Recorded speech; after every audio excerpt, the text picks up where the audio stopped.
We do actually have a game. It's okay, guys. It's okay. It's just me panicking and me panicking and getting mad. Yeah, I'll leap in to watch the game. We'll actually get me hype screaming at some Dota. Panic, fear not.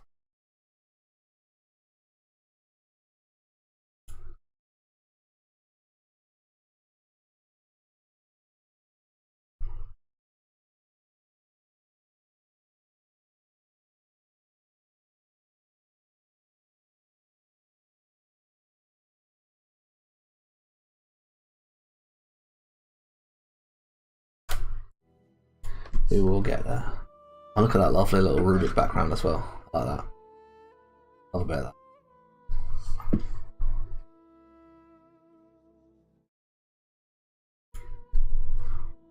Yeah, so all it was me panicking and getting uptight for people being late. I don't know. I'm so impatient.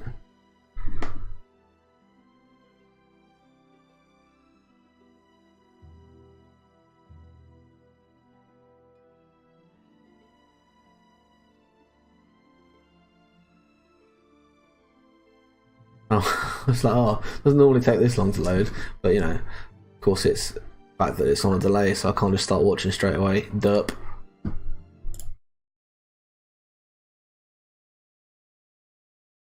Yeah, we'll have it says Uni of Nottingham, and I can't actually remember who it was that they said they were playing against, but they were top 8 last season, so you know, should be a really good game to watch. There should be some well, as Steve puts it, some pleb tier Dota. Oh my god, the Kiel guys are doing the same game as me, because it's Kiel Krakens that they're playing against. The Kiel guys are doing the same game as me. No way. Well, that's just too funny. Well, you know, they are. There's a perfect. We can get a perfect comparison. So yes, straight up with the bans, easy meta getting banned out. So no Beastmaster, no Lifestealer. It's just pretty like the standard meta bans. Slark ban. I mean, I'd quite happily see a Slark ban because you know Slark is AIDS, but you know there's probably a good reason why they want to get rid of Slark. Wouldn't surprise me to see stuff like, well, I mean, I personally think Wisp might need banning. I know he got like nerfed a little bit in the recent patch, but he's still pretty strong, especially if you've got a Wisp player. Maybe they don't. And you know, like standard meta things getting banned out, like CK's been pretty strong, and Ursa offlane been pretty strong. Yes, CK gets banned straight away. So yeah, so CK offlane ban, that's gone. Yeah, I've got to say, some of these player names as well, Big Potato Becky and Low Priority Lord. I'm loving the both of those, as well as several kilograms of Ritalin, because it is top tier. And Daddy Donald, that horrifies me. The thought of someone calling Donald Duck Daddy, that's just wrong. That's just straight up wrong.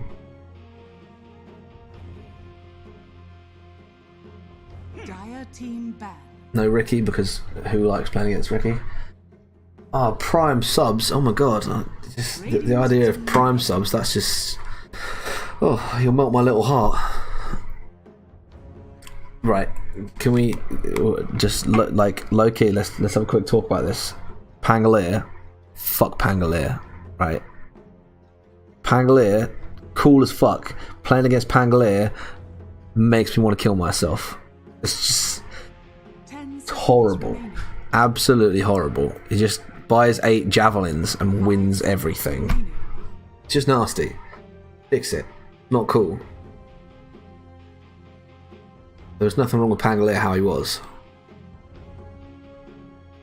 Normally when I'm watching Trent games, I go, oh well, first pick, this is Jakiro, and if Jakiro's been banned out, first pick, oh, this is Winter Wyvern. You see, first pick, this is Weaver. That I would never have called that.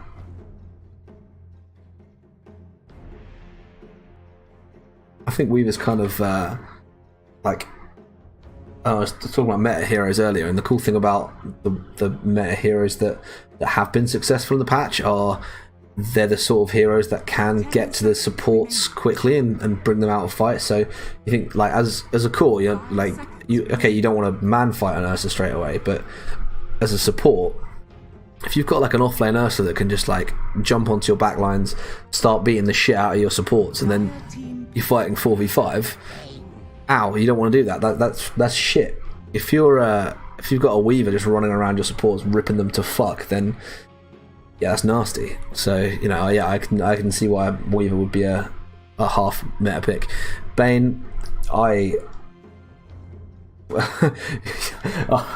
in the middle of my sentence saying I actually quite like playing Bane, and you put, oh, who even plays Bane in the chat? Now I feel dirty. You buy a soul ring and you just brain sap people to death. It's horrible. It's just nasty. Feel like a dirty human being, and at the same time it's like, oh well, you know, I'm a pos 5 hero and I can do like 400 pure damage.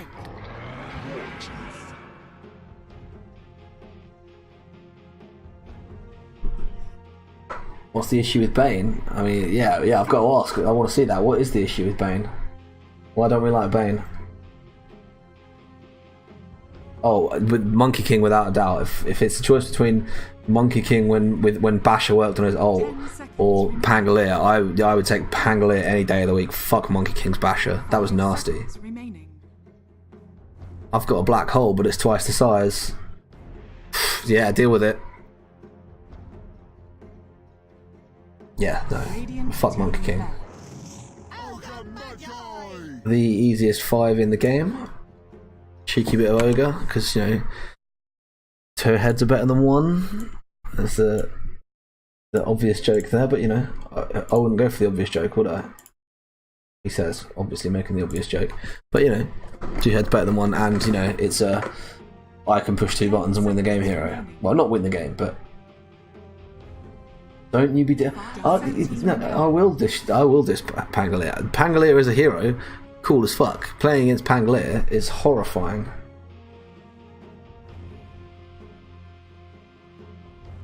Just nasty. Just not cool.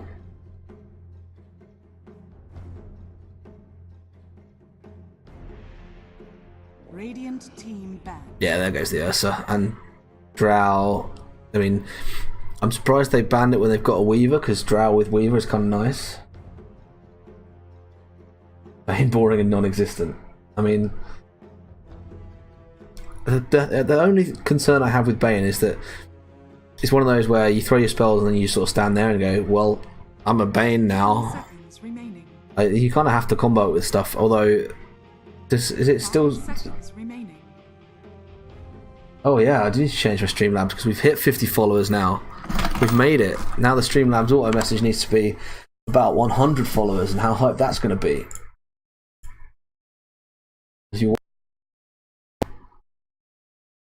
You weren't in earlier when I was talking about what the 100 followers is going to be.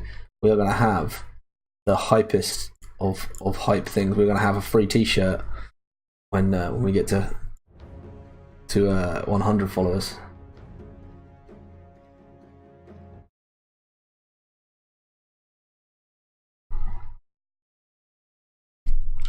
Let's change it quickly.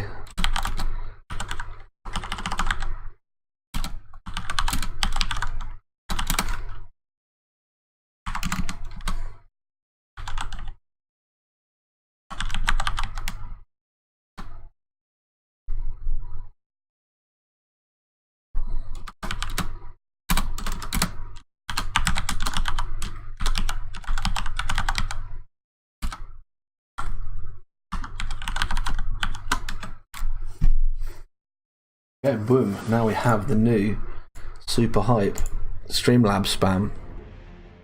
Click, click, click. You can hear me typing away the new spam. No Terrorblade, because no Terrorblade anymore, because reflection. I mean, I got it out eventually. Is a broken spell. It's really powerful. Like the 50% slow plus free damage from illusions plus getting the auras of the other team. That, how can that be fair? 10 seconds remaining. 5 seconds remaining. It's not fair. just not on. Unless you go for the only time when I will accept the Terrorblade is if it's the meme build where you constantly jungle and leave yourself on low health, buy a Dagon, and then just like health swap, Dagon pop. Sucks to be you. It's just the meme build is the best build, and anyone who thinks otherwise is wrong. I'm surprised Lancer's gone because I don't think Lancer's that strong at the minute. I don't think that's that's strong enough to warrant banning out, but maybe I'm wrong.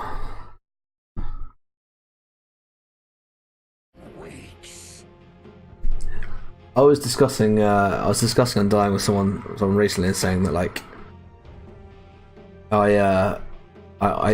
Undying, if you've got loads of other stuff, Undying is a really good pick because he's just like an amplifier.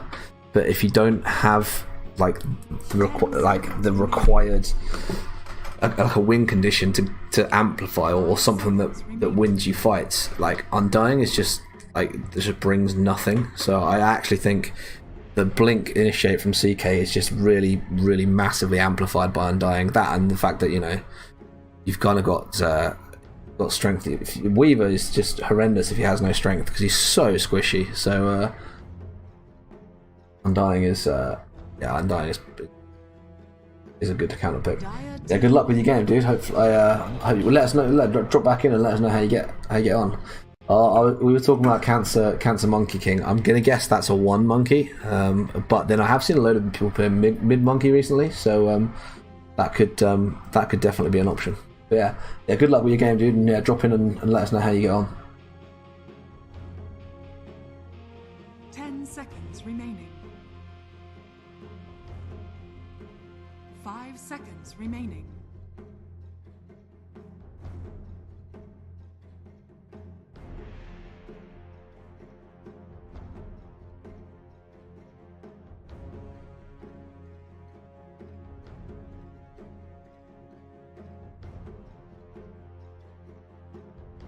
I mean, in terms of trying to think of a particularly meta carry that would be worth picking right now, tough, really tough. I mean, Jug's just sort of always meta, so you can kind of pick Jug. The strength pull brain sap is nasty because if Weaver goes against if Weaver ends up going against the Undying, then that could be very nasty. Undying Bane could be a horrible offlane, or even part of a tri-lane. So not offlane, part of a tri-lane. If you ran Undying Bane, they are called the Jug. If you ran, in fact, even that as a tri-lane, if the Jug's safe enough, the tri-lane of Bane, Centaur, Undying, stun, brain sap, stun, strength, steel, brain sap. That's like, I mean, that's half of Weaver's health gone basically. How do you? What are you supposed to do to play against that? 10 seconds remaining. Oh, I put win the writer runs for sandwiches t-shirt. That's that is poor grammar.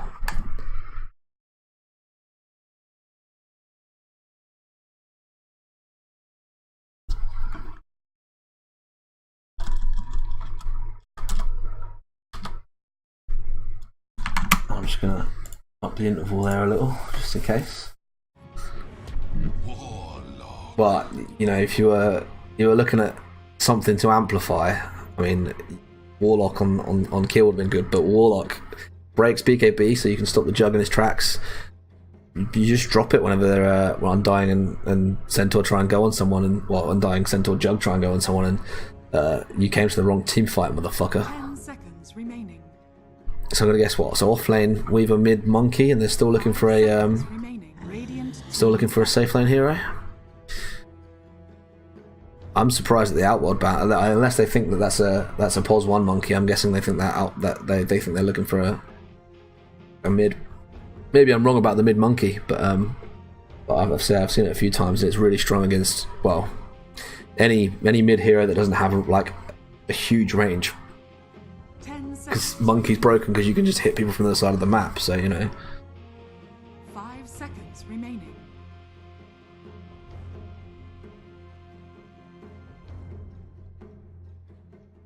So yes, we're probably looking for a mid hero on kill side, maybe even a mid hero on Uniov as well. So ban the mid pool. Team pick.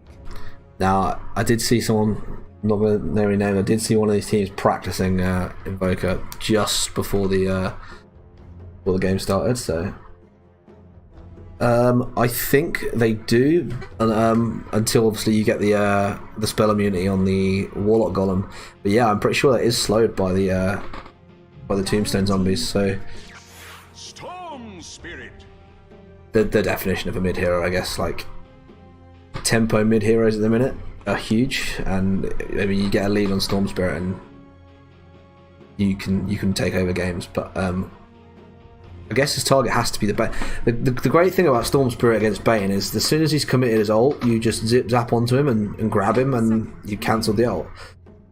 The problem is, if you haven't, if you're not going on the Bane, the second you zap forward, Choose your hero. the Bane grabs you, and Storm into Pugna is just horrible because... Yeah, I mean that ward just like rips into your mana, does loads of damage. But yeah, Warlock mid could have been pretty nasty, but no, it'll be the Storm mid. So yes, we are looking at a one monkey. Oh, and the monkey set is lovely, and the goggles on the ogre. Oh my god, that's nice. I need more Dota sets, but I don't want to pay for them. I have to sweat. You have to sweat the way to sets. That's the way there now.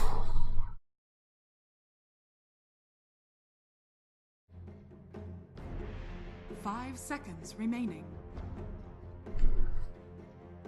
Yeah, I was saying that the Storm kind of has to go on the Bane, because if the Storm zaps forward, the Bane can just sleep him, and then they take the rest, as much of the team fight out as possible, and then go back for the Storm. So you kind of got to go on the Bane unless the Bane gets bursted out early. So I guess they're relying on the Weaver to get forward, get rid of the Bane, and then let the Storm jump forward and support the Weaver. But I think that's bold. I think that's brave.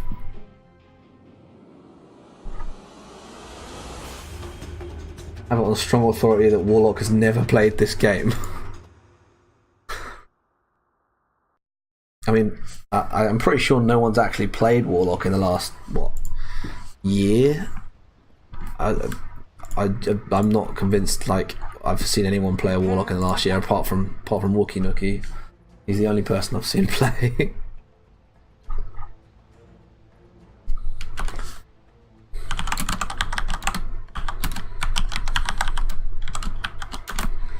Gonna drop that in there.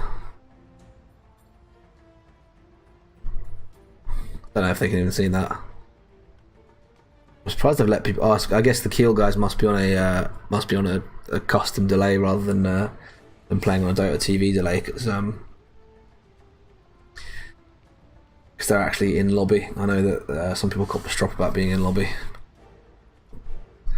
So while we're paused, we'll have a little quick round. So we'll see Datagrams take the Monkey King into pos 1 and go in that safe lane. We'll see Daddy Donald on the Warlock. I'm going to guess that's a 4 and we'll go top, but we might see the Ogre go top and see the Warlock protect the safe lane.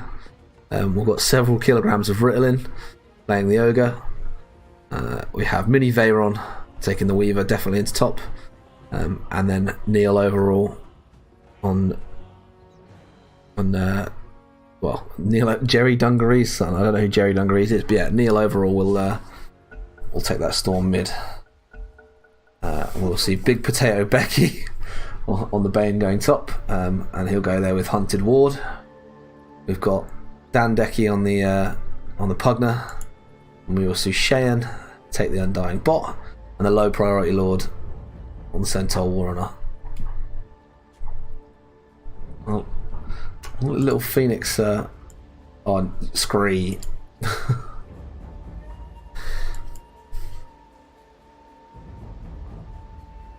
We need to pick a keyring giveaway as well. So what we're gonna have? We're gonna have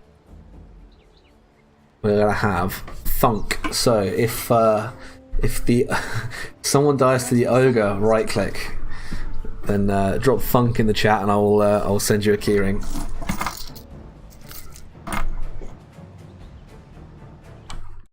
Spelt like this, Funk, like that. So if the ogre gets a kill by right-clicking someone,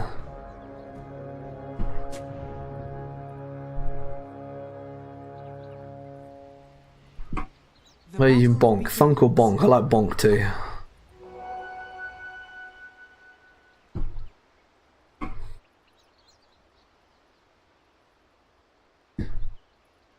So I'm not quite sure how well the or how much damage that that centaur, like the W, does now, because it's changed to be based off strength as well. Yeah, so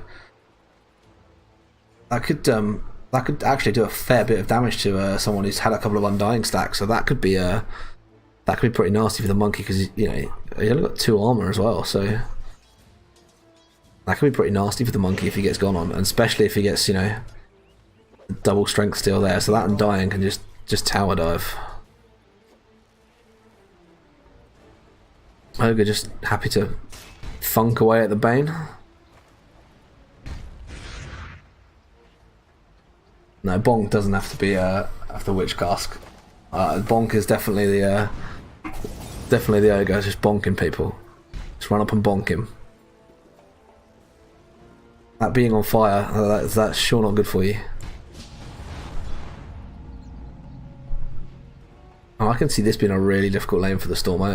You know, first level it's never dominated one way or another, but as the Pugner gets better, I can see that being a very difficult lane for the or Pugner gets further in, I can see that being a very difficult lane for the Storm. I'm quite happy to be aggressive in this top lane, I suppose, with the Ogre Weaver, because the fire just constantly coming out means that, you know, there's at least constant harassment, and that Weaver actually does a lot of damage.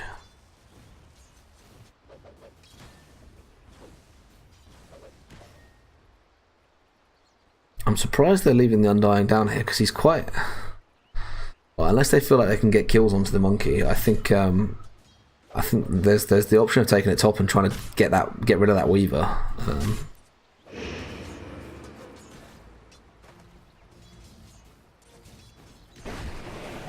Haste. There's the monkey passive that does so much for him, like live steal, extra damage, just like 4 guaranteed last hits basically.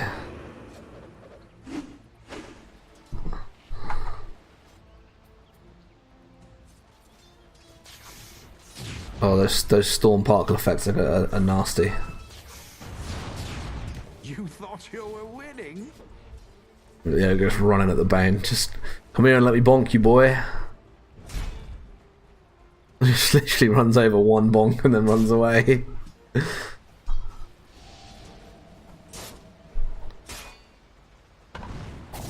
Fire on the jug as well. He's going to get bonked out, and the spin.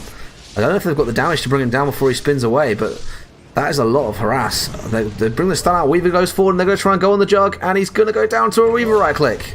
And first blood. First blood. Thanks and have fun. I don't. Yeah, there's not enough damage there on the Bane to get the Weaver, and yeah, with a stick, he's just going to walk away. And now the Weaver, the Ogre is doing a lot of bonk damage to this Bane. Is it going to come in? Is there going to be a bonk? There is a bonk.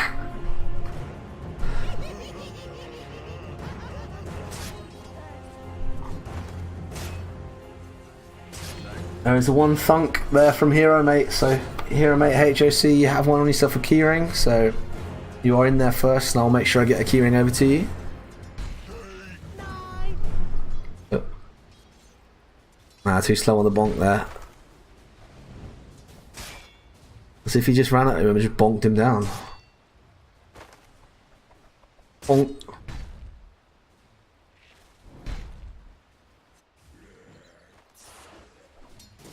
And Storm resorting to cheeky bit of jungling to keep up with the Pugner. Let's have a quick look at the old last hits. The Storm's doing alright actually against the Pugner. I'm surprised that's gone quite as well as it has. But Monkey is definitely doing better. Well, certainly in terms of deny, is doing better than the Jug, and the Weaver a long way ahead of the Centaur.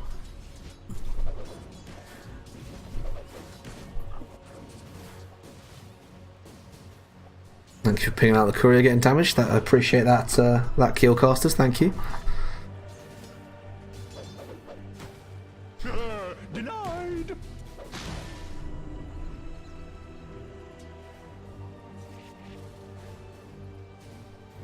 It's the Ogre being just as aggressive topman, getting a couple more thunks out. Give him a whack. And Bane runs over. Look at this greed. That Bane just wanting runes. You gonna go for a... You're not gonna go for a soul ring. He's not as greedy as I am.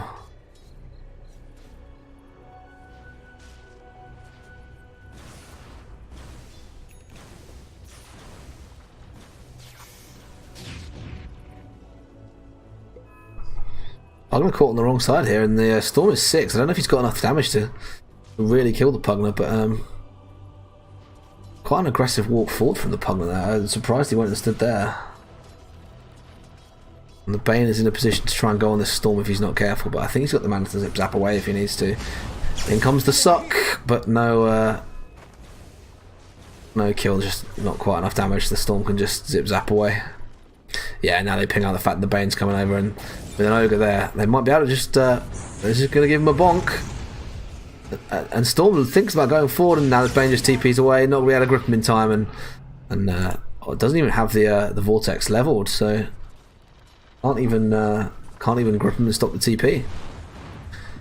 So you sort of say a failed gank on both sides, but now the Bane is in a good position to go for the Weaver. He's got to try and get some right click out, and again, I don't quite think there's enough damage in this top lane to kill the Weaver unless they get right behind him and get in a really good position on him. So it's kind of a safe lane for him.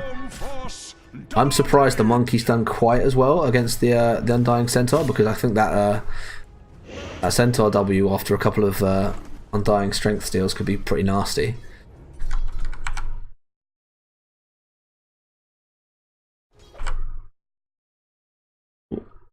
A bit of stuttering. About.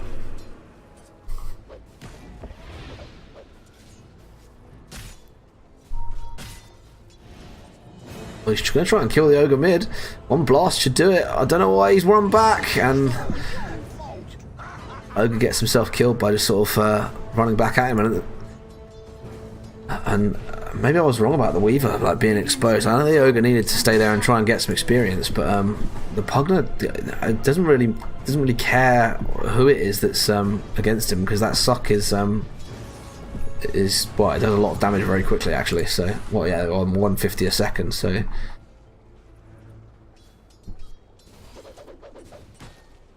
I am surprised at how well the Monkey's done. I really am. Yeah, see there you see the strength steal into Centaur Q and how much damage that does. And that'll only get more and more vicious as time goes on as well.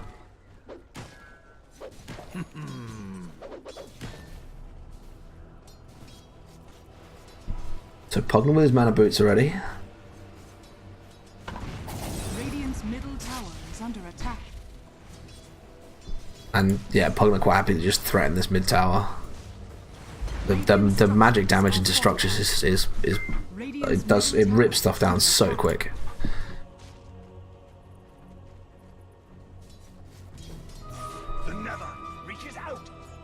I mean, I'd definitely say that.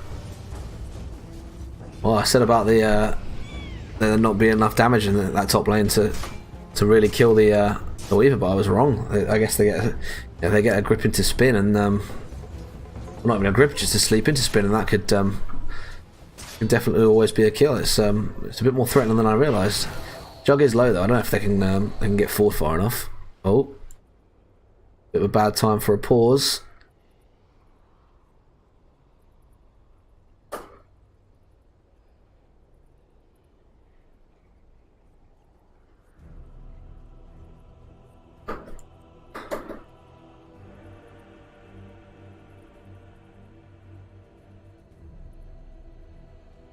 Also, the Storm Zip Zap does cancel the suck. So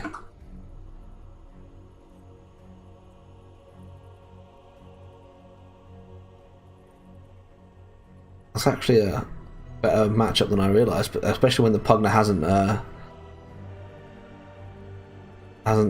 actually leveled the ward. I'll always be planning your next move.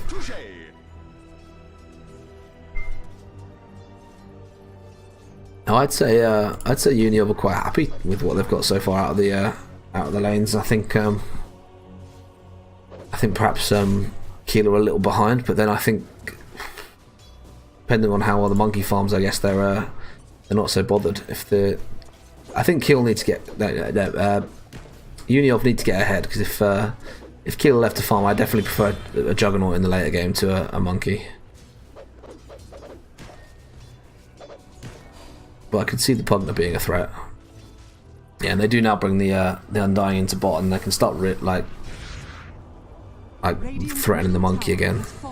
And wow, the Pugner now just giving himself free roam to get around. Oh, Ogre as well to take the sleep off, and now the Weaver can just run forward and go for him. And yeah, the right click just brings the Bane down. Very clever of the Ogre to take the sleep off of the Weaver so he can continue to chase there. Looks like they're going to fight bot over the runes. Oh, the Undying thinks better of staying there. Monkey's going to go forward and going to try and go for this. Don't know if they have damage. He's going to try and build that passive up. Does get it in the dick slap. Warlock ticking him down and doesn't get to the shrine on time and just goes down to the monkey. So Reed the Undying there getting punished. Dire's top tower is under attack. Pugner rotating top now, and I was going to see the stack runs through the creeps and does get himself a lot of damage. Doesn't hit with the blast, and so the Ogre's not going to go down unless there's a big chase from the Jug. Got the bugs on him and commits the Omni, but it bounces between the Weaver. Does manage to bring down the Ogre, and now the Storm running over with the haste. No mana on the Pugner. He's going to zip zap forward. Goes on the Pugner, decreps himself and is asleep on the Storm. He's going to try and run forward again. In a good position, still has mana, but yeah, Pugner just TP's out, and now the Storm just changes his mind. A good play from the Bane there, the awareness to sleep the Storm, but this stack now going to go the way of the Storm. It is a dick slap. Spin over from Jug. He's in a poor position. He's surrounded now. Support going to come over from the Storm, but he gets slept. In goes the Tombstone. Big zip zap. A lot of damage out. Down goes the Jug. Down goes the Bane. They do get the Ogre in trade, but they're going to take the Undying as well. Weaver goes forward, and the magic damage from the Shikuchi just brings that down. And you know, it looked like a poor position there from the Weaver to be caught between three Kiel heroes, but Uniov turned that around really well. Oh, sorry, yeah, Uniov turned that around really well. Yeah. I take what I please. Maggie MVP. Great decrep. Dick slap comes out, gonna stop the stun. In comes the Warlock Golem. You came to the wrong team fight. Tries the burst to take the monkey down. Jumps to a tree. Now they're gonna have to try and go on the Warlock. Warlock running away. Meanwhile, there's a kill on top on the Weaver. Three heroes trying to run down the Warlock. In comes the Golem. The decrep comes in. Burst damage from the Centaur, but he goes down to the Golem. And now the monkey come back in. Does the jump. Now tries to just run down the Undying. Strength Steel going to come. Threatens the dick slap. Now does it. Fourth hit is going to come in. Now the Pugner comes back over. In with the decrep. Going to suck off the monkey and does kill him. Now the Ogre runs back. And the Golem takes the hit. Back and forward that fight. Didn't want to lose the Pugner for that. Really didn't want to lose the Pugner for that.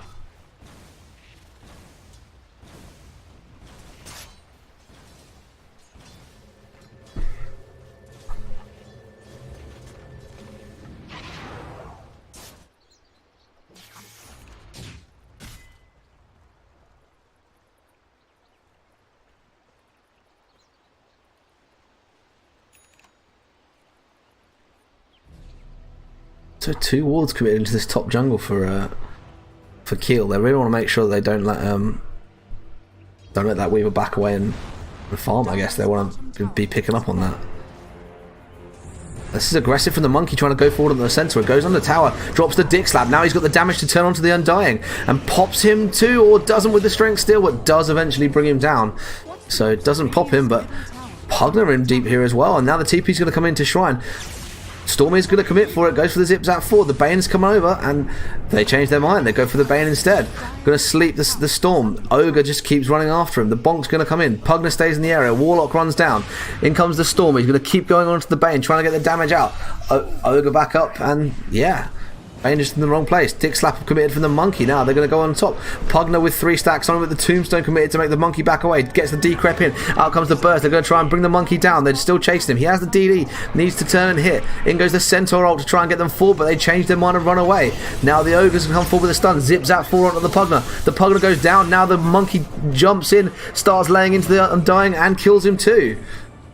5 kills unanswered go the way of Uniov.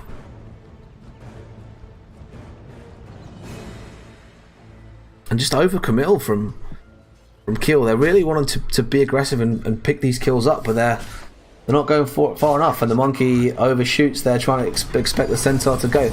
Got the Fire Blast coming over from the Ogre, and 3 stacks. Now he gets the Dick Slap off, and with the stun, that Monkey is now in a really commanding position to start taking these fights.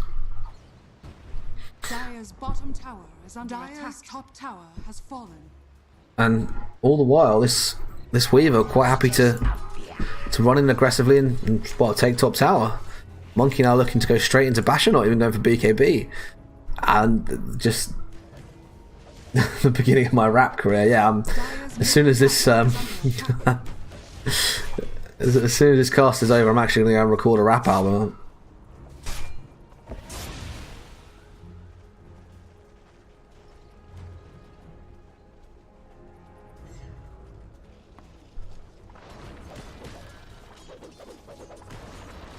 So Undying, it looks like they're going to group up and maybe...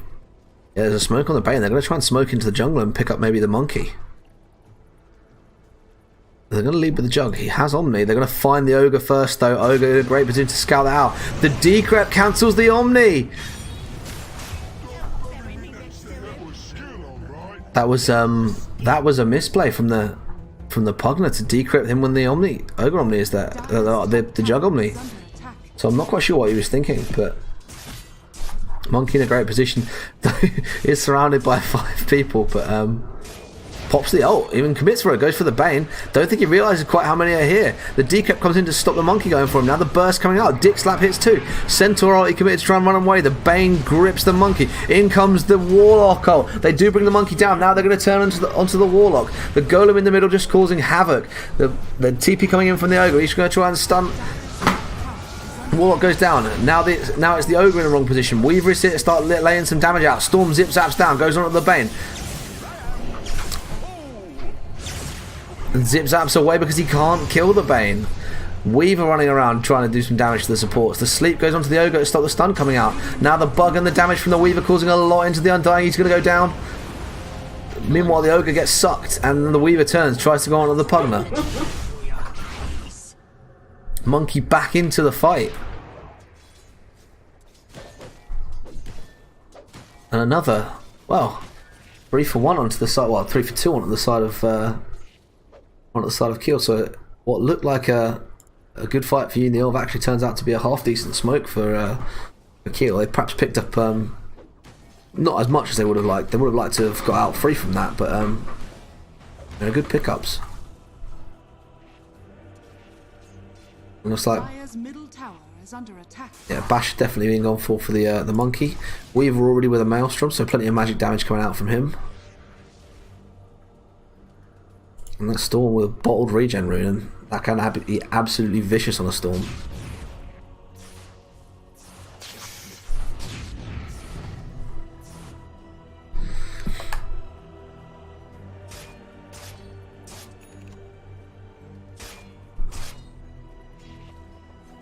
I'm getting a second wind. Double damage. Zip. So, a little cheeky look at net worth. So yeah, Monkey and Storm top of the pile, closely followed by the Jug and the Pugna. Pretty even on the support side, but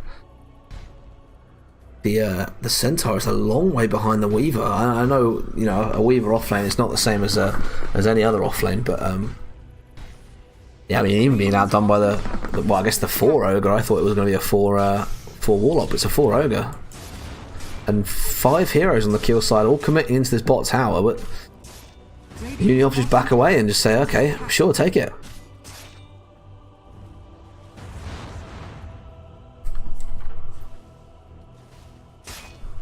And they just leave the Weaver to rat top. Dire's top tower is under attack. Okay, Centaur's going to go back now, but Fortified. he does have the blink, so he's going to blink forward onto the Weaver. Doesn't have the damage though, because the Weaver can just turn and run away. Does use the time lapse, and he's still going to get hit. And the TP changed their mind. They're going to commit into bot. Mid tower now just being taken by Uniov instead though. So Uniov very aggressively taking the 2 other towers as well. Kill, try and push bot, and just leave the Pugna there to just get, well, a tiny bit of chip. Monkey looks to commit. They're going to zip zap forward, and they've got the Pugna surrounded. In comes the Dick Slap. Now the grip, and goodbye Pugna.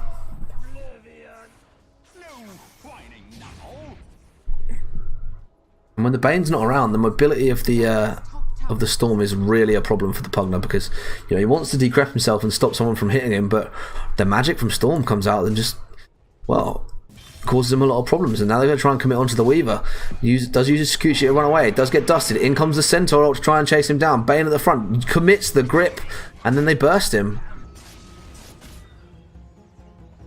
And Centaur just about survives, but I'd say that's a costly team fight for Kiel when you consider 120 seconds on the Bane ult, so an 8k advantage on Uniov. This'll come in handy.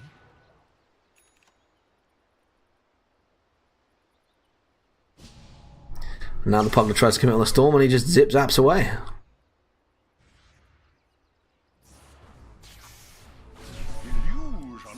Don't forget, guys, if you're not already following, 100 followers, giving away t-shirts, so hype for that.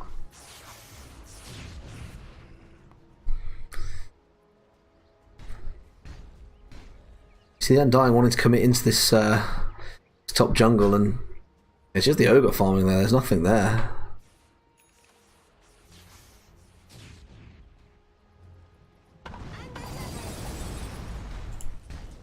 And the Ogre has gone the Midas build. This is, I mean, hashtag fuck you Steve, but yeah, Ogre with a Midas.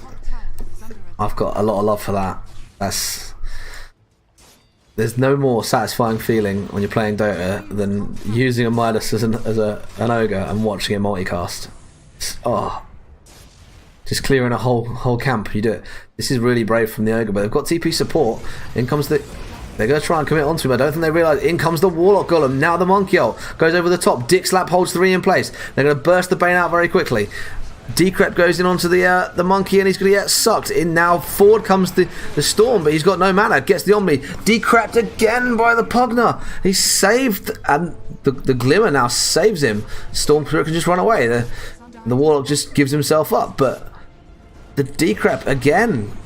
A misplay from Kiel to Decrep while the Omni's going. Tower is under attack.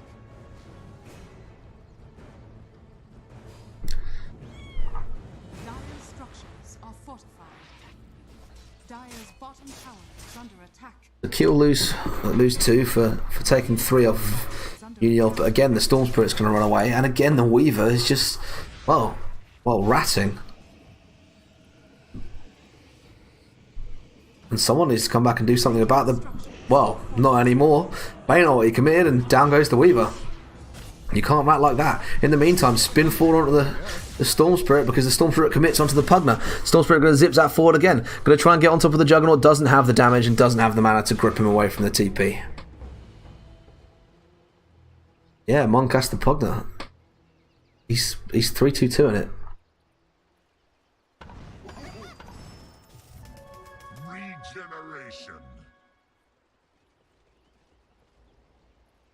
So they do reach 10k gold lead on the Uniov side now, so it's a slow... I mean, you can see where a couple of team fights have happened, but yeah, otherwise it's been a slow climb to a 10k gold lead.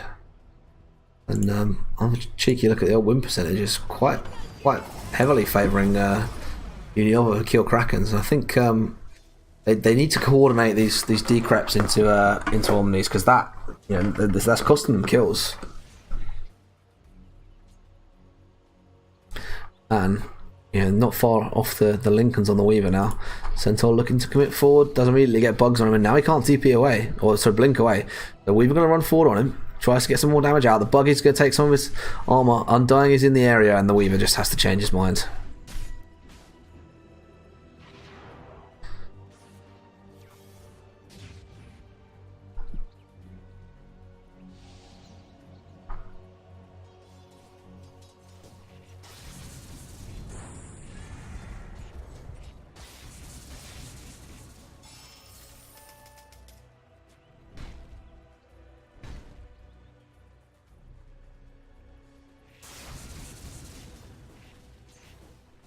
Radiant are scanning.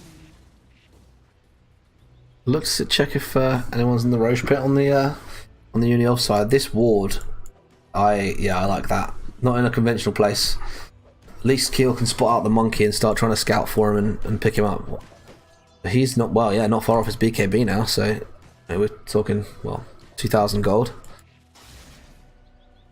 and that's going to cause the Pugna real problems.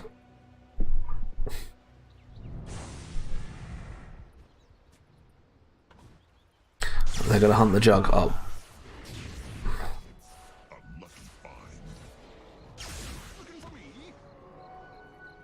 I think the monkey hoping that someone would come for the rune there for a free jump, but no dice.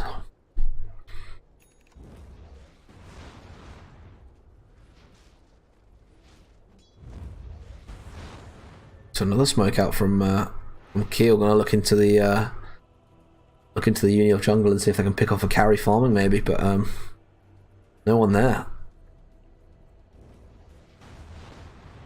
Oh, and Pugna even reveals himself under the ward, so they know where he is now. Not pinged out. Meanwhile, Storm tries to zip that forward and go onto the Jug, and Jug changes the Storm's mind for him.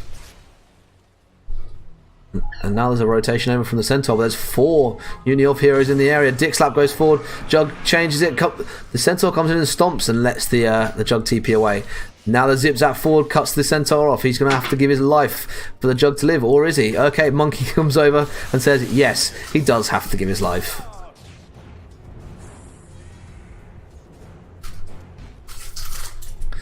So aggression from Keel, punished well by Uni-Elf, but right choice made by the Pugna to start pushing in the lanes, but I don't think he quite realises where the monkey is. I don't know if he saw the jump.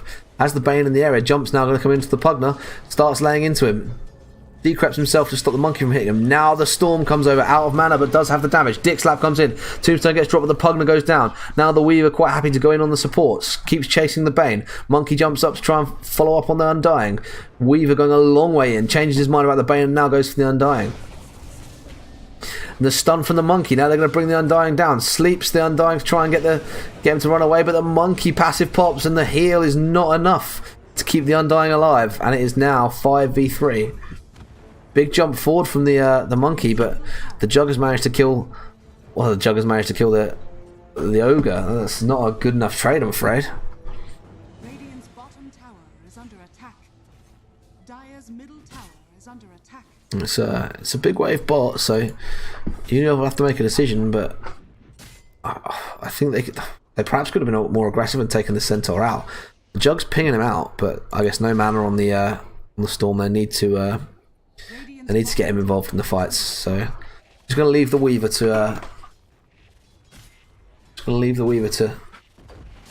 push. Well done, Millman. Well done. Tower is under attack. Dire's structures are fortified. One time into you when you stream Uni off.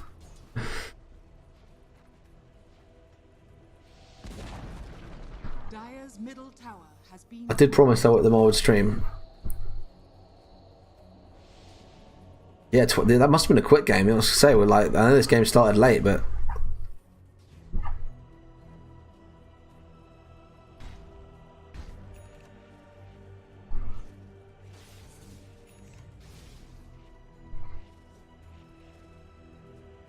Bloodstone ready on the Storm now, so he's quite happy to jump in and out. He's much more free to zip zap and an arcane rune as well. Orchid finished, Kaya finished, Arcane and a Bloodstone. if Kiel don't realise this, they could be in for a very, very costly team fight.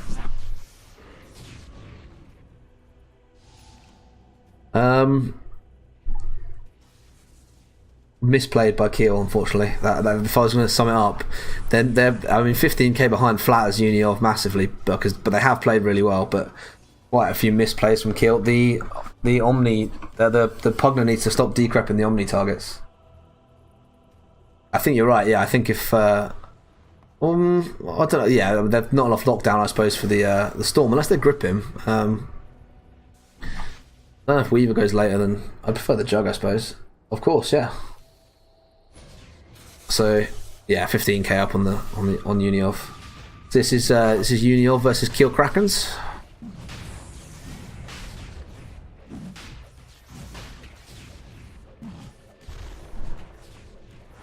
That's a quick rush from Uniov, and I think they still have the yeah, I mean, win percentage wise, it's definitely going Uniov's way. So zip forward from the Storm, just a bit of cheeky farm for him.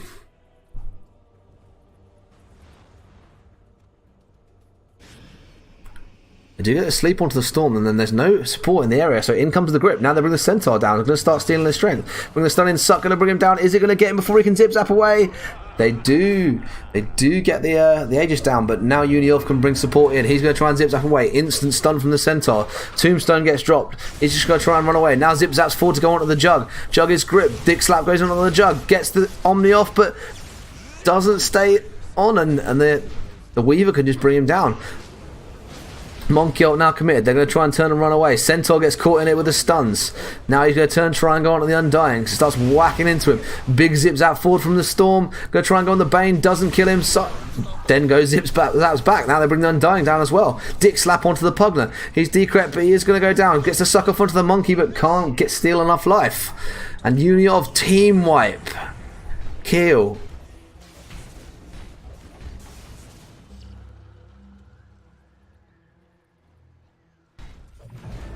Buyback from the Jug, kind of has to. He didn't get the Omni off in that fight, so if he can get a big Omni and get a lot of damage out, he might be able to hold here, but I really think Uniov are just gonna close this one out. There's no other buybacks coming. I mean, they've only got 10 seconds left, but Uniov is just gonna commit, gonna take the mid racks, and I think if they head straight to another lane, or maybe even just go straight for the win, they might be able to go for this. Yeah, start heading top. Pugner back in 10 seconds, but the Weaver just gonna start laying into the tower. And yeah, Uniov do back off now. Storm back up to full mana, so he's ready to fight again. Oh my god. Just die. That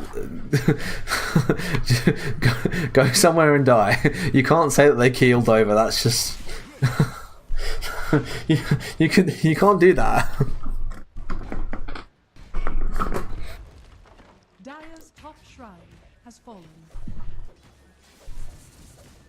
And Kiel go for the smoke and one last push.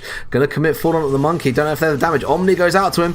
The damage goes straight through that BKB, and the Monkey does get torn down. Now the Centaur ult committed forward. They're going to try and get onto the Warlock. Ogre stays in the area. They say, okay, not interested in the Warlock. Let's get the Ogre instead.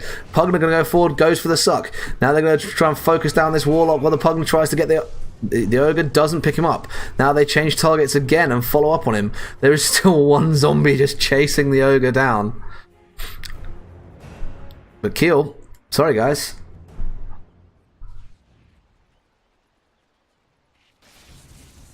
Your towers, guys.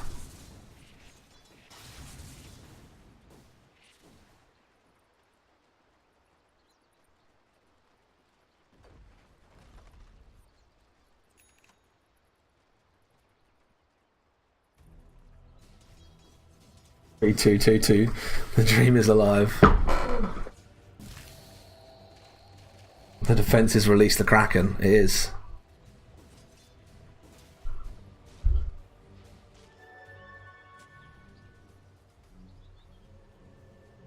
Is he? Killing spree.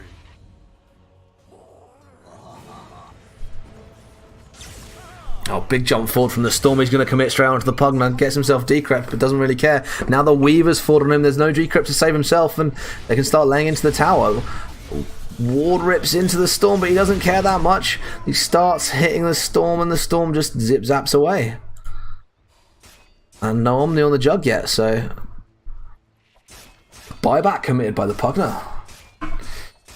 Controlling the Storm is going to be a problem. The Bane needs to be on point to grab the Storm whenever he goes forward.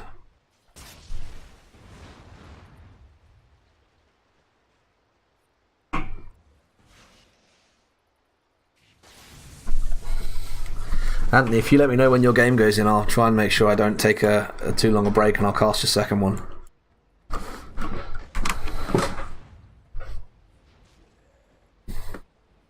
Yeah, they perhaps need something on the Jug to help with the control. They're round on the Weaver, but Lincoln's himself.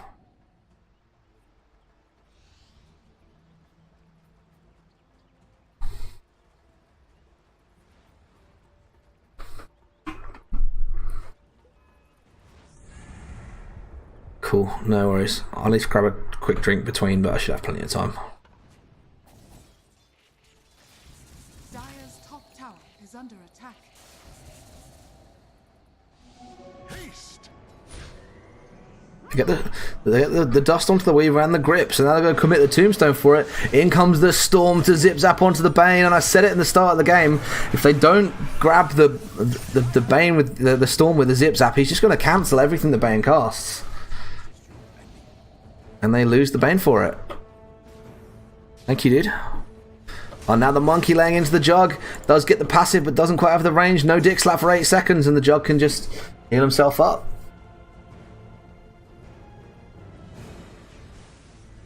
Thank you for the congrats for 50 followers. I'm like very shortly going to confirm affiliate because I need to do a certain number of streams in a certain amount of time. But that should happen tonight, hopefully. So well, I've got plans for that, which I'm going to speak about in the break. Well, sort of in the break, but I'm not going to have too much of a break because I need to grab a drink and I want to go straight into the second game.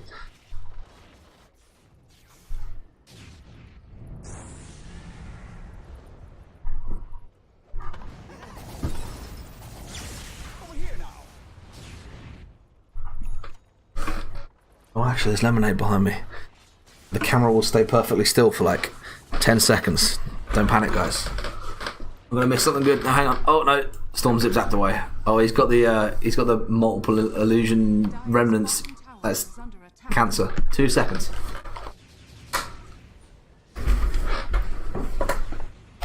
I have a drink. No break required.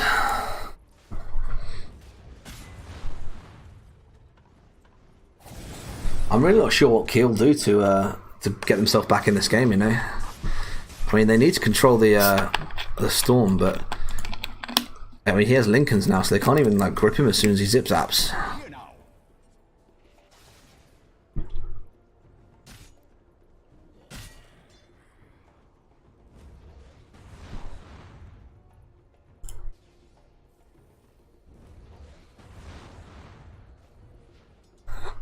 Dire's bottom tower is under attack. Dire's bottom tower has fallen. Goodbye, Weaver. In comes the dust. Did it catch him? It did. They commit the decrypt to pop the Lincolns. He's dusted again. Uses the Shikuchi to run away. They're going to keep chasing after him. Decrypt slows him down. In comes the burst. Shikuchi's out of the range of the suck, and he is away.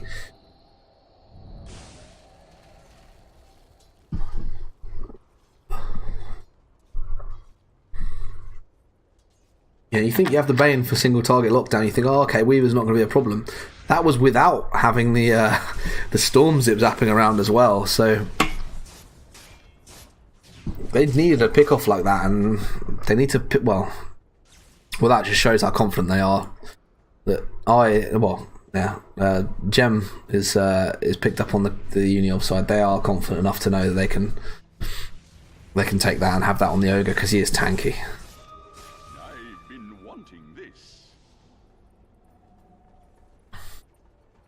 And you know, I'm happy to just sort of slow play this one.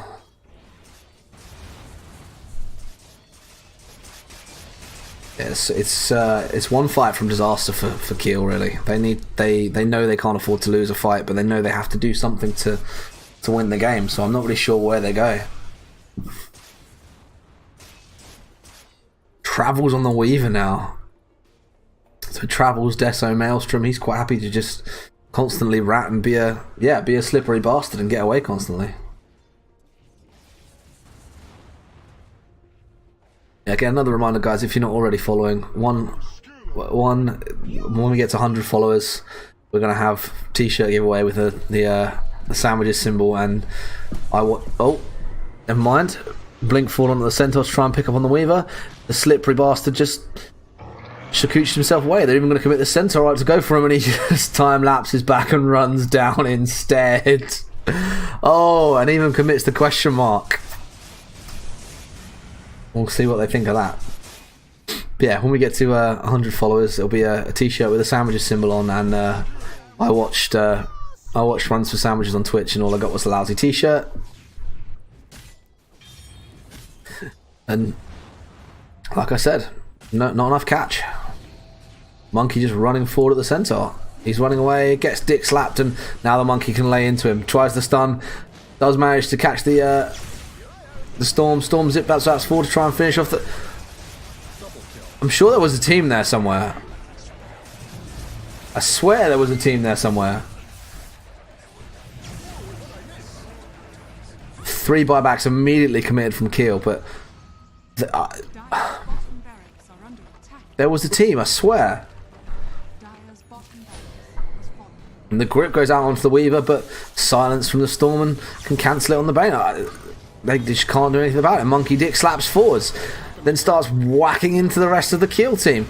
Bring down the Jug, bring down the Centaur. Now they're going to commit for the Pugner, zips out forward. They're going to try and get the grip. Monkey laying into him. Warlock already committed to stop the Pugner running away. Magic damage enough to go through the decrep.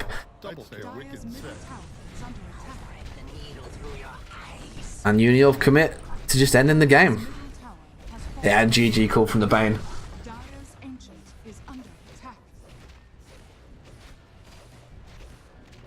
Nah, I called it at the start, but I think the problem there really was that the Bane had to have such precision control over the Storm that they couldn't win a team fight if the Bane didn't catch the Storm.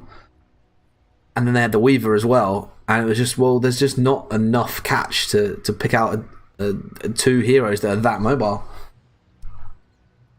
Whenever Bane committed anything, there was a Storm there to go on him, or a Weaver there to go on him. They really didn't have much choice either way.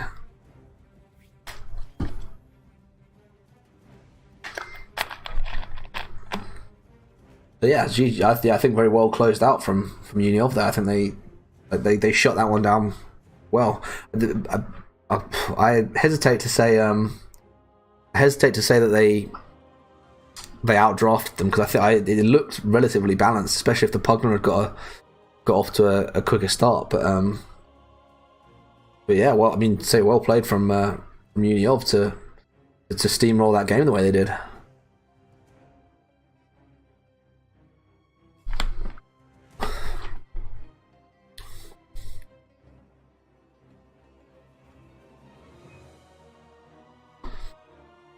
Just pick Warlock mid next game.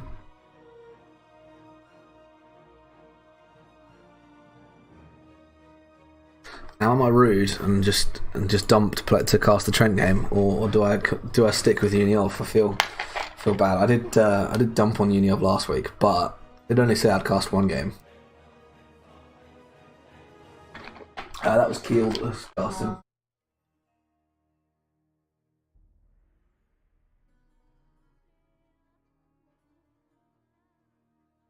How mean do I feel? Well, mean either way, I suppose. Yeah, that's true. I did say I would cast both to make up for it. Yeah, that would it would be a bit harsh for me to just dump on them. So yeah, I will cast the second Uniov game as well, provided I'm not waiting 20 minutes again. Just saying. I know it wasn't your fault. I'm kidding. But yeah, I will cast the second Uniov game as well. That was very entertaining. You aren't wrong.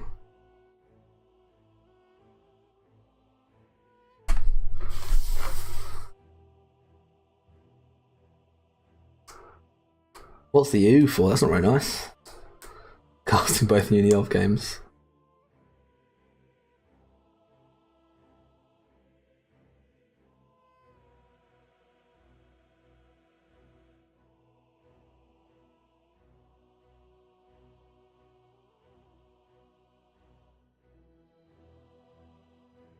Hey, look, I don't even hold I hold no shame. If you look at my channel, you can see like my last games. You can look at how bad I am at playing Dota.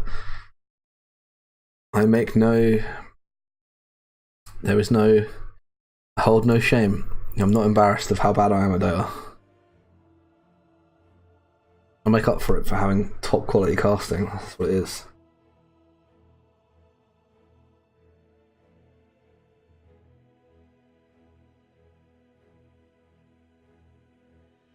Oh no, I'm not good at Rubik. I just love playing Rubik. There's a difference.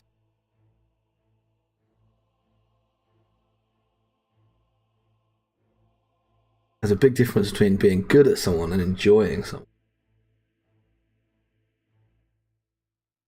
I definitely agree, you boy Miles. I actually think watching Dota sometimes is way more fun than playing. The problem with playing is that you have to play with other people, and other people are just horrible.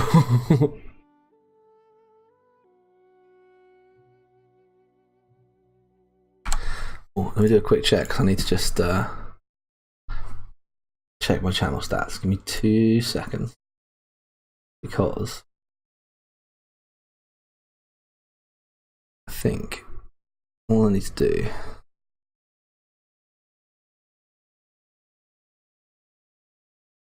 game summary, we go. Oh, it's on 7 different days. I have to can't just keep resetting the stream. I have to keep producing content if I want to get to affiliate. So I'm gonna stream what? I'm gonna stream Tuesday. I'm gonna stream next Sunday. So one more extra stream. By next Sunday, we will have affiliate, and you can. Scott, you can commit your Twitch Prime sub to me. Speaking of, when as soon as it is becoming affiliate is official, I haven't actually mentioned this yet, but now's probably the best time to explain. So, local to where I live, there is a farm in the middle of the city, Stonebridge City Farm, and they have been desperately trying to raise money the past couple of months, because the way winter has gone has basically meant that they need money or they will close. So with that being the case, I'm not actually going to be making any money out of it. So as soon as I reach affiliated, all of the money that would come in normally not that would come in normally, that sounds like I just said, yeah, I'm going to get free money for streaming. Any money that would come in from streaming, so any bits, subs, anything like that, will all go to Stonebridge City Farm to try and keep them open, because it's just a really cool place, and I'm not doing this to make any money out of it. This is fun for me. This is not for money. So any money that would come in would go straight to them. So if you are feeling kind and generous, when I get to affiliated, that's where the money's going to go. So hype for Stonebridge City Farm. You can save the tiny cows.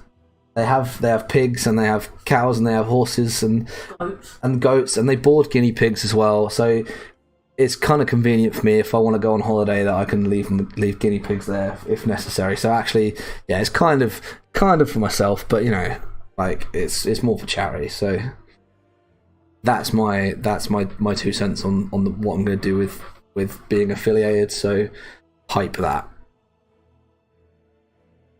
And 100 followers, I'm giving away t-shirts. 100 followers, I'm giving away t-shirts that say I watched Runs for Sandwich on Twitch, and all I got was a lousy t-shirt, and I'll have the little symbol on it, and yeah, it'll be hype as fuck. So keep forcing other people to watch me cast Dota badly.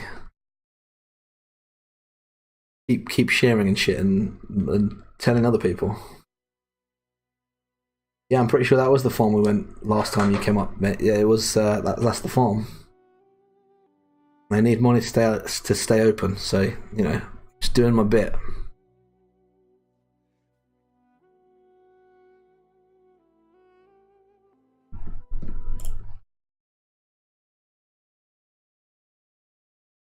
Yeah, so I have a big love for everyone who's already followed. But if you want to win yourself t-shirts and you want to win keyrings and stuff, you need to keep following and keep watching and just be good people. Be cool. Oh, also, I'm pretty sure it was Hero Mate HOC that needs to drop me a message letting me know where they want this keyring going.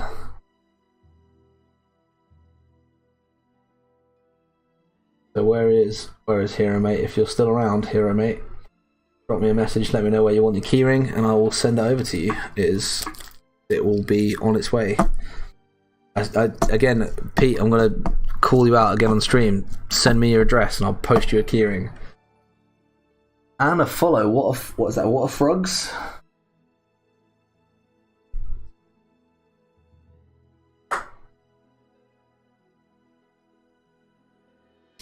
So your boy Miles, if you are like wanting to try casting, like let me know next week and I can jump you in a Discord and you can cast with me. Like if you just wanna get into casting games, you're more than welcome to cast with me. I will you can start off just co-casting with me and then you can branch out to casting your own games. Like it's cool. Like, so there you go. Next week, your boy Miles is going to cast with me. If he wants to. Doesn't have to. I haven't had a co-caster for weeks now. Gary is busy and George is busy, I'm guessing. I haven't actually been asking for co-casters. I've just been going at it myself. No, not a problem, man. It's cool. If you want to get into it, like, it's better for more people being into it, so...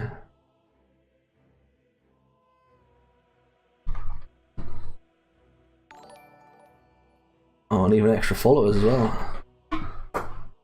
The problem is I've picked a dodgy font for it. Where's my? I can view it in the event list. There we go. I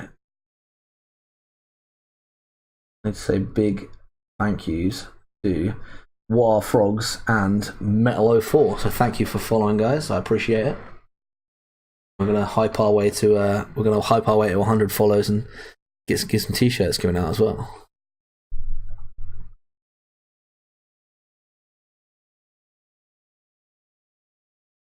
Oh, and not that you have to actually go and follow me on there, but I need to add a link to my my YouTube, so you can go back and watch all the casts again.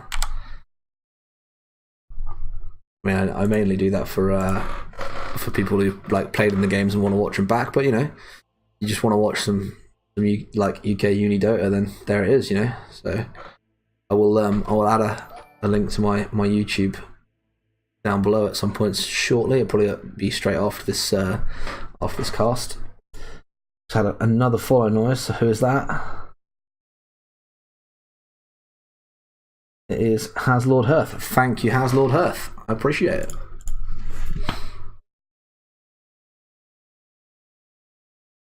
Okay, so Trent. So I just got a message from one of the Trent guys saying that they're playing against a team that Uniov lost to in one of their earlier games. So. Don't know who it was, but I'm sure they'll. I think 7734 said it was Lincoln. They'd probably be playing. So I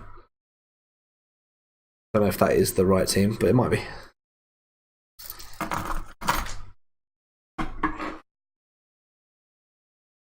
Oh, if I need to do another day's stream at some point. So. That's our first team. It's Omega Ultra Pepe.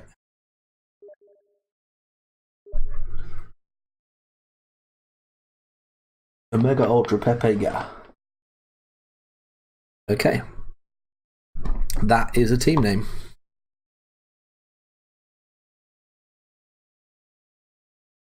That's some team name. I don't know where they've got that from, but...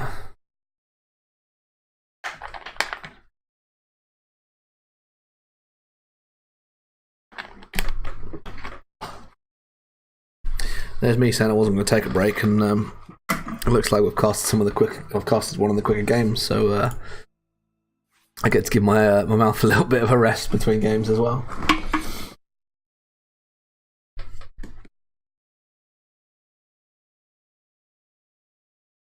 Yeah, I'll have to cast some auto chess at some point in the week as well. So we'll have another cast of auto chess too, because that is huge at the minute. I know Dota finally got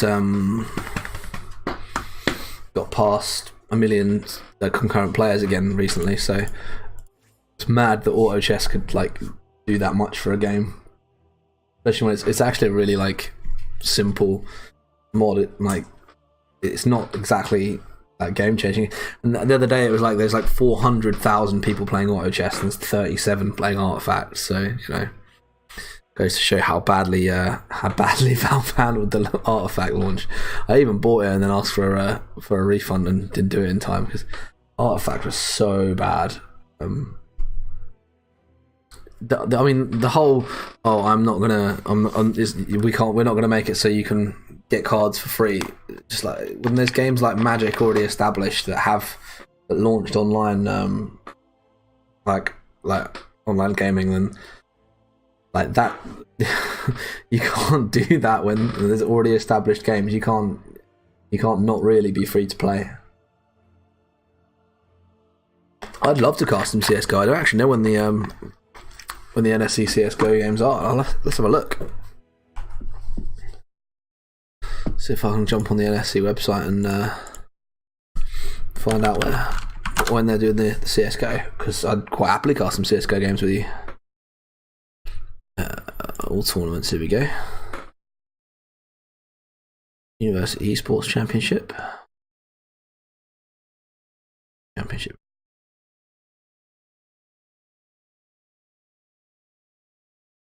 You see, the problem is that the CS:GO games are on same time as the Dota.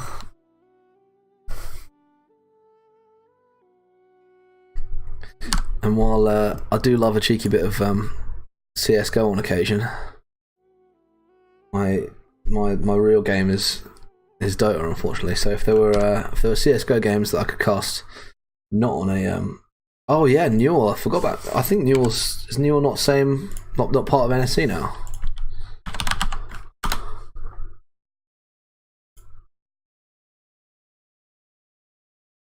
Oh, it's not, yeah. Oh, okay, well, Monday night.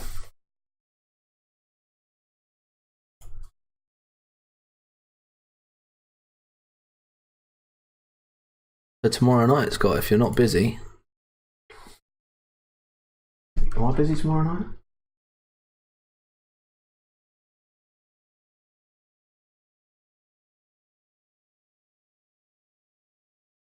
Cool, well, then tomorrow night, CS:GO, let's do it.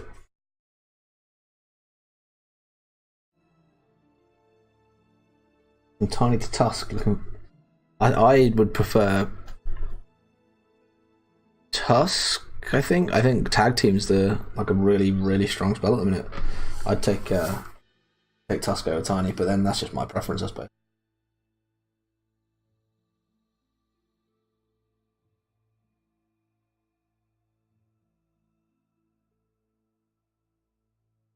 I like the utility that Tusk brings. I like having tag team because it means, you know, helping your team just kill people and having the snowball to just like, one, it's a stun, two, it's a save. Like it's nice. It's very cheeky.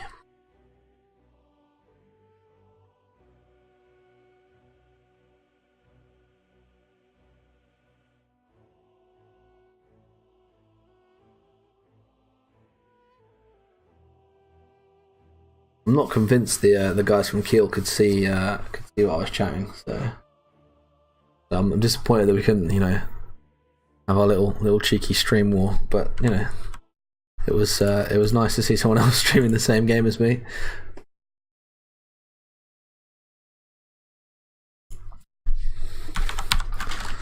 I'm gonna do my normie shit and find out what happened in the football as well. Oh, okay. It was what I expected.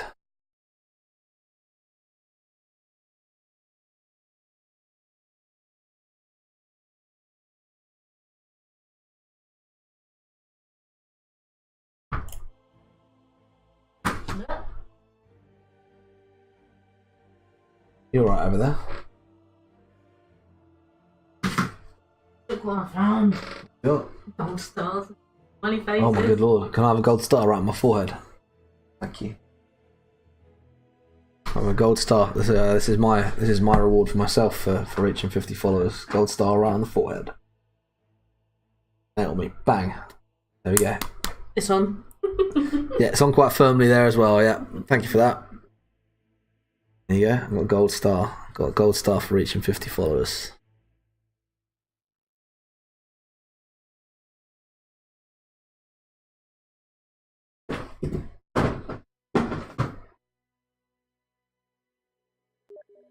Cool, here we go. We actually have a game to watch.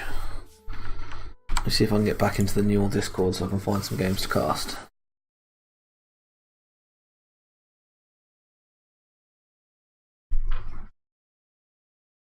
Mm-hmm.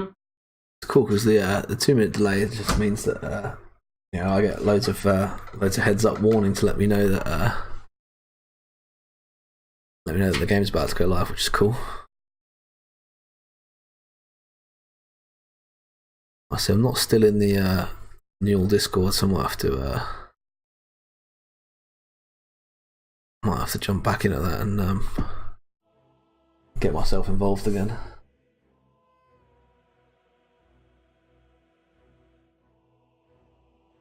George, nice of you to join us.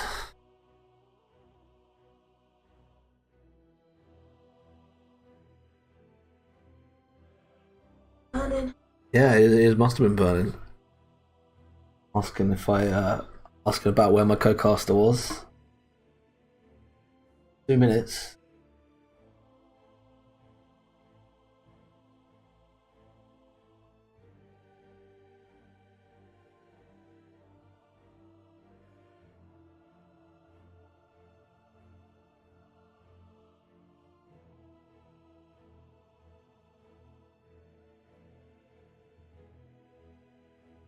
It's fine, George. It's okay. Don't panic.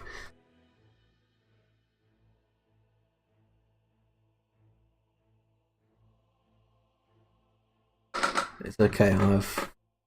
I've learned to hype. I have the hype now.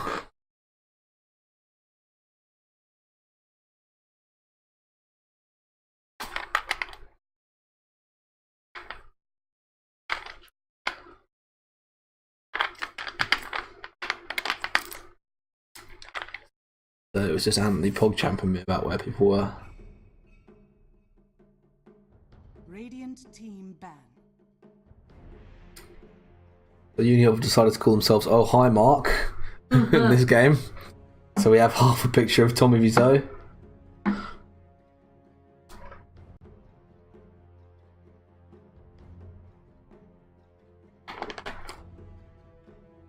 And we have Newcastle VGES.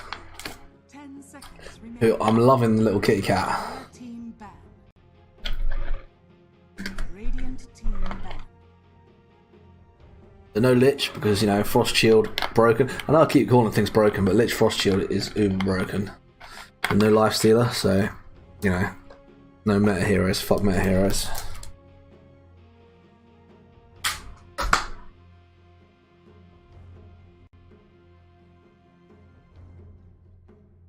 Seconds remaining. I actually did pretty well on calling the draft last time, so here's just thinking it's blatantly going to get this completely wrong, and I'm going to get all of these wrong. I'm not going to call any of them right. But, yeah, no Slark. They banned that last game as well. Like Ursa Lifestealer going out, like it's just so meta to just get rid of those heroes. Like, it's really cool that there's this option to pick a DPS hero in the offlane, like and just like run 3 DPS cores. But at the same time, I do kind of miss the the mag. I know Tide's been really popular, like pro scene wise, but like I miss like mag Tide, big team fight ulties, like big game impact heroes.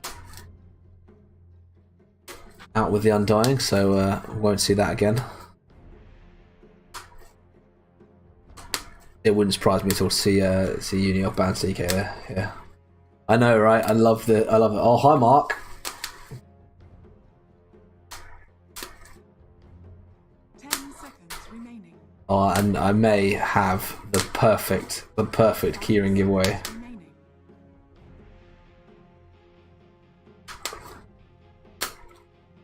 Radiant team pick. No Huskar, okay. I mean, I called the CK, but no Huskar.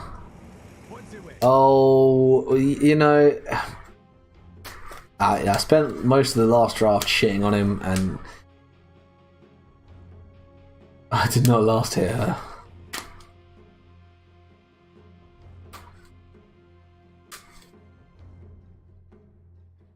Can I get a kappa in the chat, please? 10 seconds remaining. 5 seconds remaining.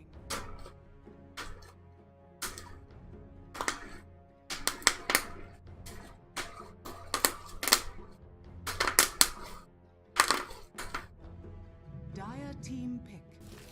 Weaver. Yeah, they picked the Weaver up again, so they clearly have a strat that they're running on. I was saying about how how the current meta is getting the supports out of the game. The Weavers are really good at that, and if they do pick up the Storm Spirit to go with it again, I think teams are really going to struggle with the lockdown. I know Pangolier is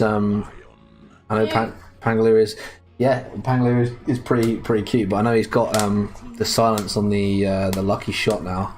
But I don't think that's enough lockdown to really keep a Storm and a Weaver out. You're tearing me apart, Weaver. Oh my god. There's just too many. There's just too many great lines.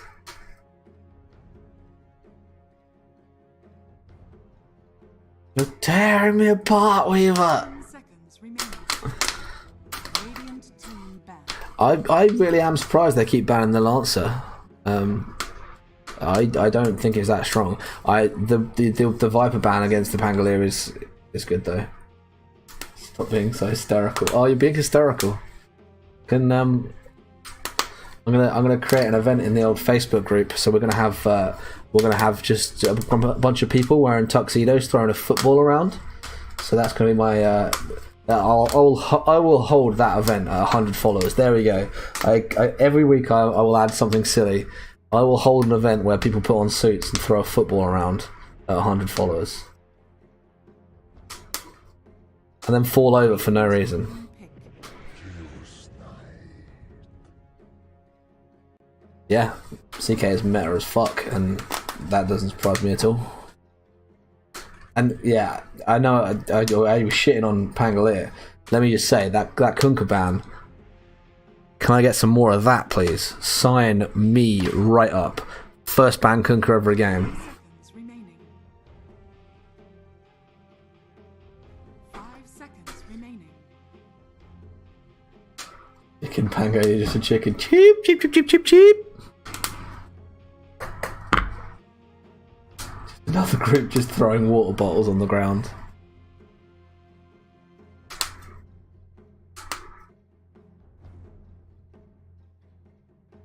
What a film, though, for real, what a film. I know you're not excited by it, but we really should watch it. You need to see it. It's one of those films you can't, you don't believe just how good it is until you see it. I mean, it's not really something you can prepare for. Dire team pick. Oh, Phoenix! I like Phoenix. Oh, me too. So good at Phoenix. You were top tier at Phoenix.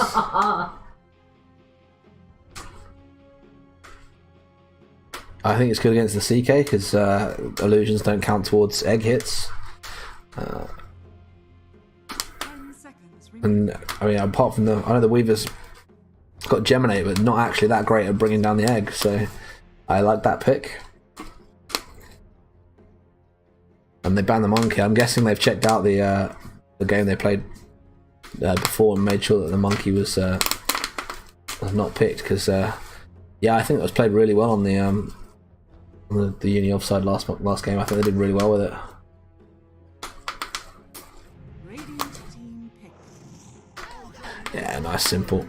So it was a 4 ogre last time. I called it wrong. I thought it was going to be a 5 and let the warlock be a 4, but it was a 4 ogre, and they let him get that Midas. And it's like the gold you get from having the Midas on the ogre is so satisfying. I know you shouldn't really be a true support, and you shouldn't get a Midas, but it's just so satisfying to just walk up to a camp and just be like Midas, and the camp is gone. Like.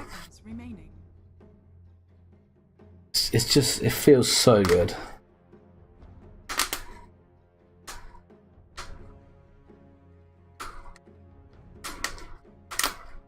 Oh, hi, doggy.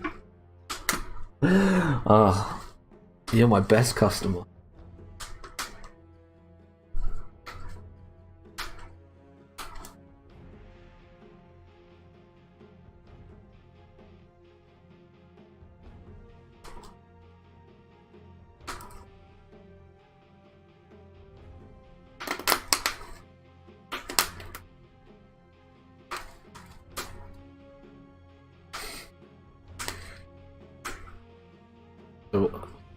So is this just realised if they've got Pango, is this going to be a dual lane Pango Phoenix? Is it going to be mid Lion? I'm a bit confused as to what Newcastle are going for at the minute, you know? Go then, guys. You want Newcastle to win because they have Pango and Phoenix? Yeah. Very nice. I'm sure the guys from Union will be very disappointed. Pick better. Pick better. Okay, yeah, fair enough.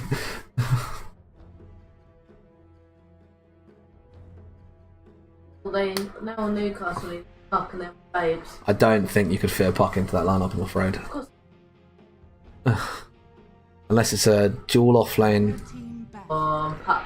Nah, they went troll. They went for the troll. Yeah, they chose Anthony. Now the irony of it being his like only good hero. No, that's not fair. He plays supports now.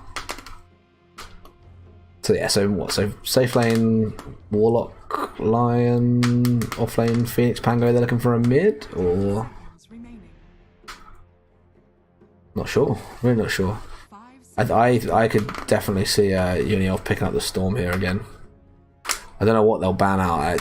What Kunka's gone, so they don't need to worry about that to deal with this, to dick the Storm. Radiant team back. Outworld, yeah, fair enough. I mean, I think they could have picked the Outworld for himself because you can steal enough int from the troll that he just can't cast spells, and it's the funniest thing I've ever seen. 10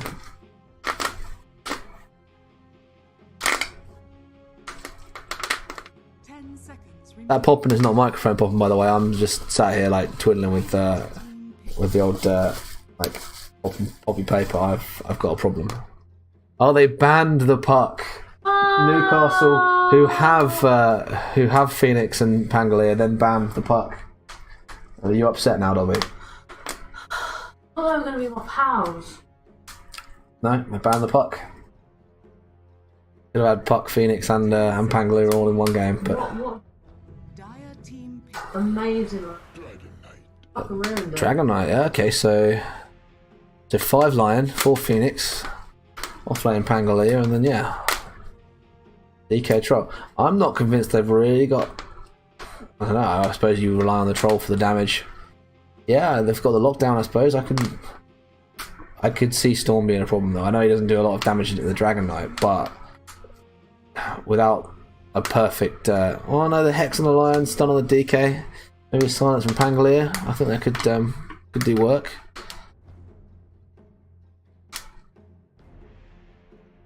I wouldn't put it past him to pick Storm again.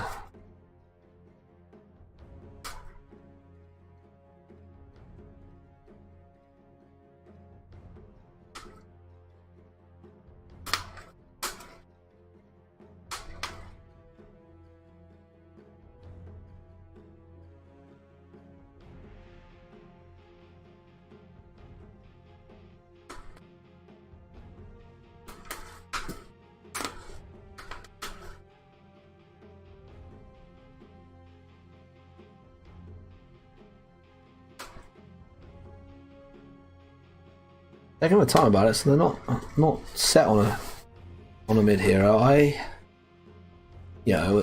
With no Viper, there's no one that can really just dick the Dragon Knight. You can just sort of be in the lane. There's not much you can do about that. So you kind of want to pick someone who's just going to be able to farm out of it anyway. I don't think Storm's a bad idea. But maybe they've got a particular plan they want to go for. Maybe they've got something in mind already. So taking a lot of time over it though. So 1v4.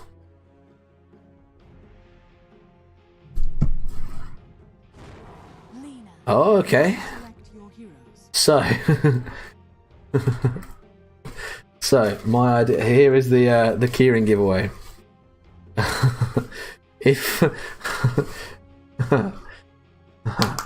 If anyone kills the Lena, the first time the Lena dies, I did not hit her. I did not. Oh hi, and then the hero that kills the Lena, that wins you your keyring.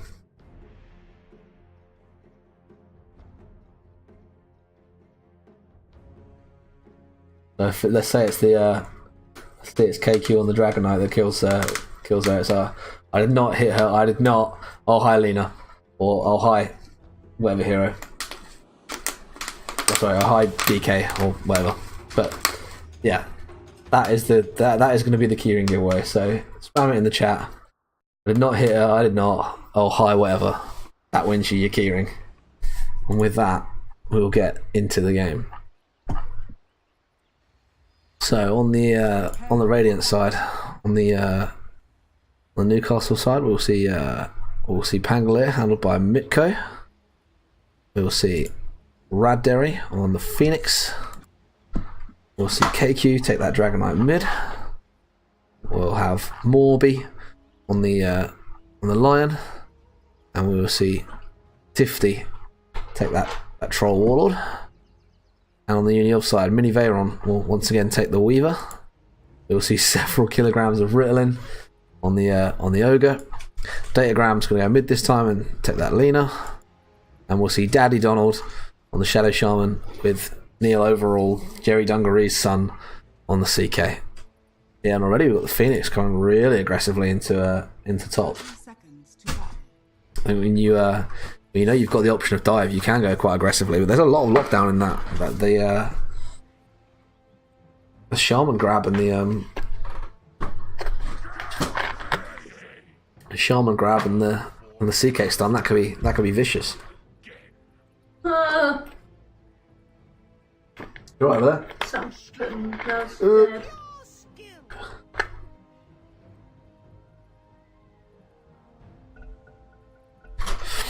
Yeah, if you're on a tablet, that would be really hard to type that all out. So, you know, you have to work on that. It's going to be difficult. Yeah, I think they'll be quite safe. I think they've traded a little bit bot, but I think they're just going to quite safely take each other's, at their own runes. The Phoenix is really looking towards this, but I don't think he's going to go for it. In goes the dive, and then mistimed it. 2 runes either side, and yeah. Nice fair start to the game, although no dive on the Phoenix, the tip already comes out. So no dive on the Phoenix for 20 seconds means now's the time to go on him, and very aggressive positioning. Has he got that in the wall box? It just about has, yeah.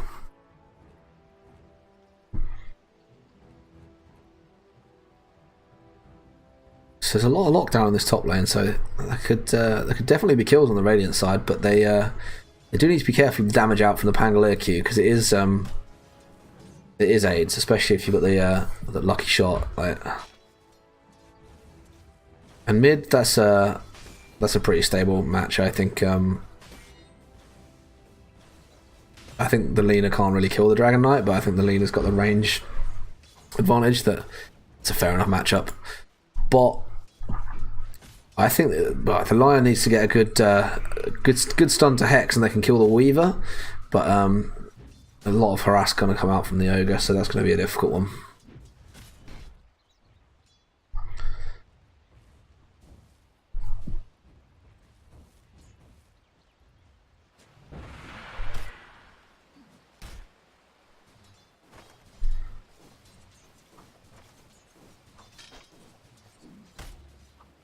The first person that kills Lena.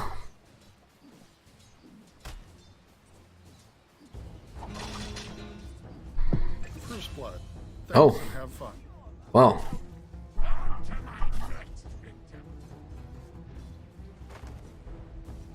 I said the ogre might struggle, or I said the bot might struggle with the damage into killing the ogre, and I would need to go for the weaver, but other way around.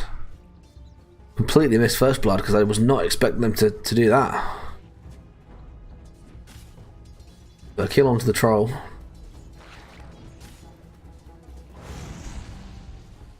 We're going to see some more bonking coming out onto the lion.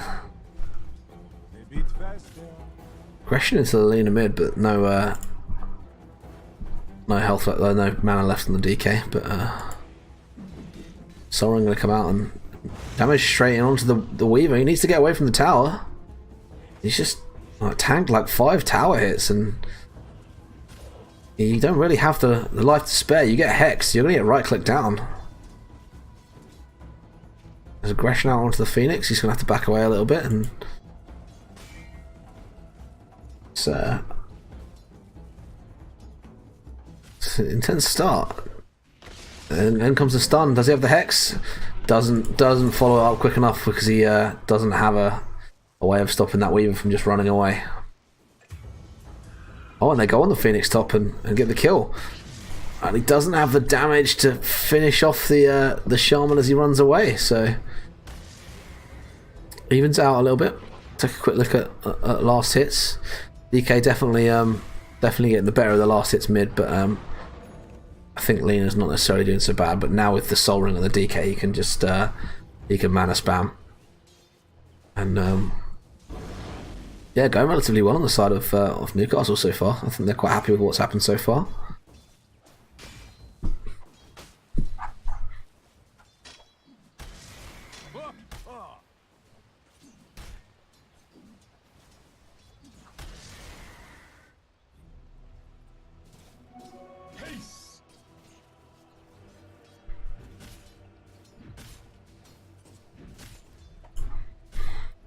I really think that the changes to Troll's ulti mean he's now a lot less of a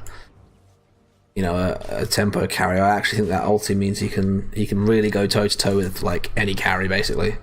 They're going to try and go on the line again. I don't know if the Weaver's going to get the damage to try and dive in, but the Troll's going to turn back. Does get the root onto the Weaver. Now they start laying into the Ogre. They're going to have the damage to bring him down. He starts running away. Last Lion hit goes down to the Troll, and now he starts laying into the Weaver, but doesn't quite have the damage to stop him or the root. But yeah, the Ogre is not as tanky as I thought he'd be.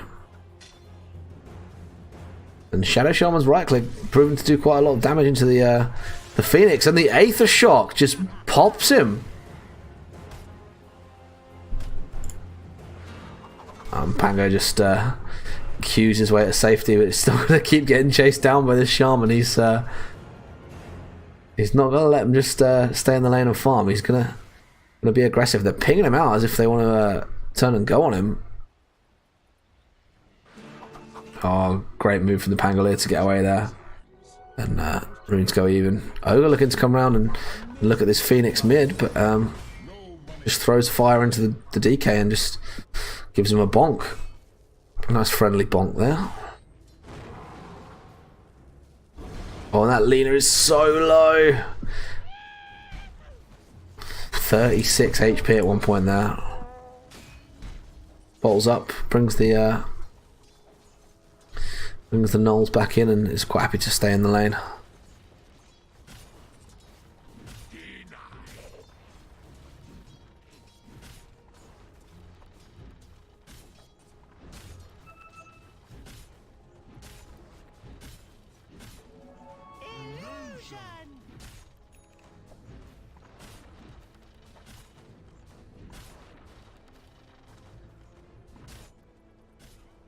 Exchange there as the Ogre illusions run down, and there's a cheeky little stack in the hard camp there.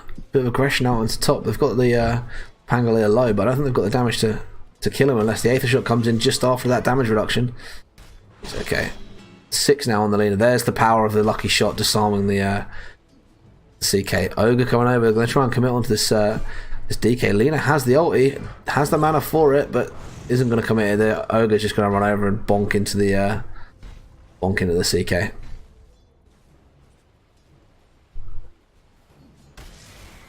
How much damage is that Aether Shock doing at the minute? So 200 damage, so half of what Pango's got at the minute. He could be at risk if he's not careful.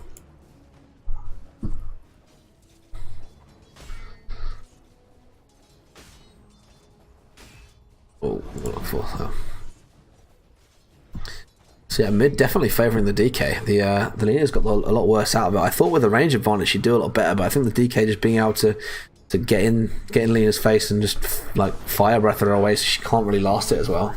Oh, I'm missing this ogre dying every time. I just don't expect him to be low enough to die.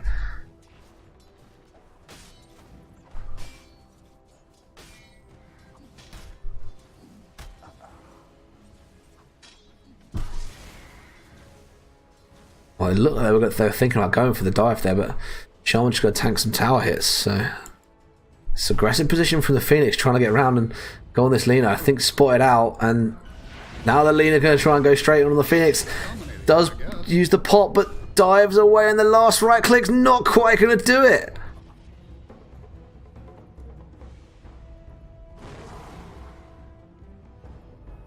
The Phoenix just runs away, and again the ogre goes down to the troll. I keep missing this. Double kill. And that's a lot of farm that's got. I mean, yeah, with 3. Well, got the Weaver as well, so 3 kills in onto the troll, and 4 if you include the.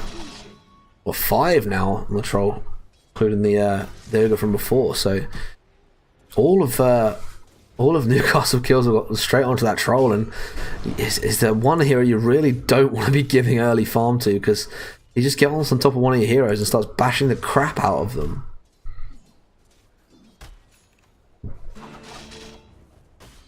Aggression from the DK into mid, just trying to force this Lina away, and has the level advantage now.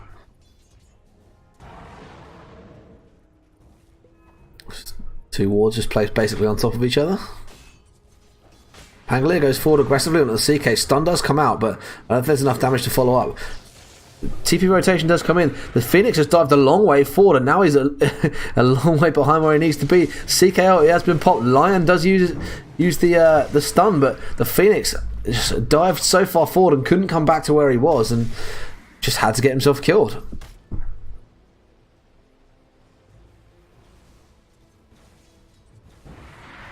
Now the CK willing to commit forward onto the Pangolier, but he just says, oh, okay, sure, fine, whatever.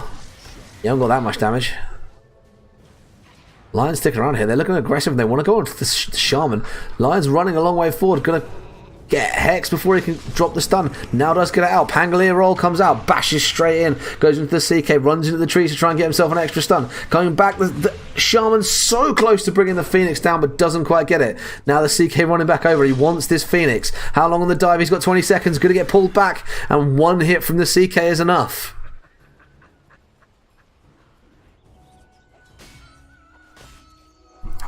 Something extra for the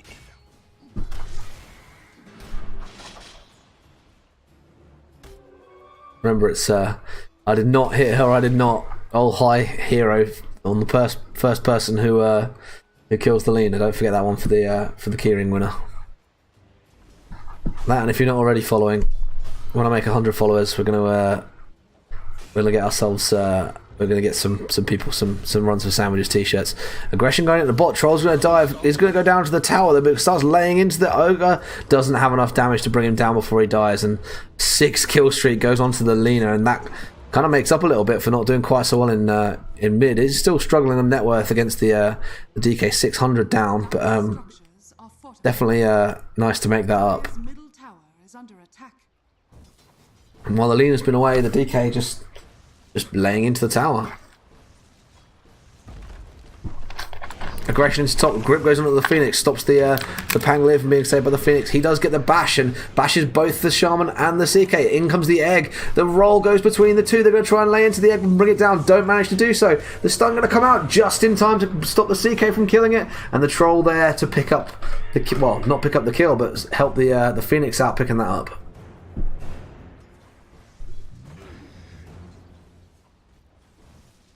And Weaver now in mid, looking to try and do something against this this DK, who does have the level advantage on the Lina now. Ulti does run out, but he's just going to run forward, run at the Lina, and use the Fire Breath. And Dire's top tower is under attack. with Troll in top, he says, oh, okay, Structures are fortified. no one's here anymore. I'm just going to bash the tower. 2 TPs rotating in. The Troll does back off in time. The Troll 2 levels ahead on the CK, so the Troll, those kills have definitely given him an early advantage. I think Newcastle want to press that, really. They need to make sure that the CK doesn't just keep farming, but the Shaman's around to protect him, so they commit the line up as well. So 3 heroes up here for Newcastle. They go forward on the Shaman now instead. Troll throws the axes out, gets the spin, gets trapped in the wards, but he's going to bring down the Shaman for it. Now that CK are looking to go onto the Troll, they leave him in the wards. Bash is going straight into the Troll. Wards focusing on the Troll. He's going to run up into the trees. Now the Lina comes down, starts laying into the Lion, does bring him down. The Phoenix in a poor position and chased down by the CK is going to get bashed down by the Illusions. Well, no, the Lina takes it down. So Troll escapes, but 2 kills go over onto the Union side, and the CK gets himself a little bit caught up for that. So in fact, all the way up to 8, nearly 9, and a long way in for the Ogre. Now the Lina rotates in, does get the stun, uses the pop. The stun comes out onto the Lina. Ogre's going to try and bosh him down. No stuns available, and they don't have the damage. The Lina stun just half a second too late.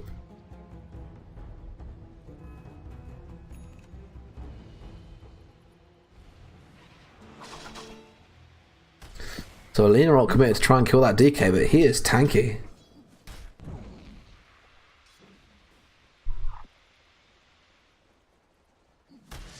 Phoenix just trying to steal a stack there. They do commit the pull onto the Pangolier. Now the grip. The CK going to lay into him. Forward comes the Phoenix. Going to try and save him. Does go for the roll, but doesn't get it. Now the Lion stuns into the CK, and the CK is again tanky enough he can just run at them. Has that armlet. Now going to commit onto the Phoenix. Starts running in. The Hex comes out to try and stop him. Grip onto the Phoenix. CK trying to lay in. The Phoenix slow.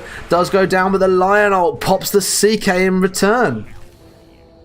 And now the Weaver here to try and go onto the Lion. Does throw out to the Geminate. Does a lot of damage, but doesn't quite do enough for him to commit onto that Lion. Only 2k up on the Newcastle side, but I think the fights so far have kind of favoured them.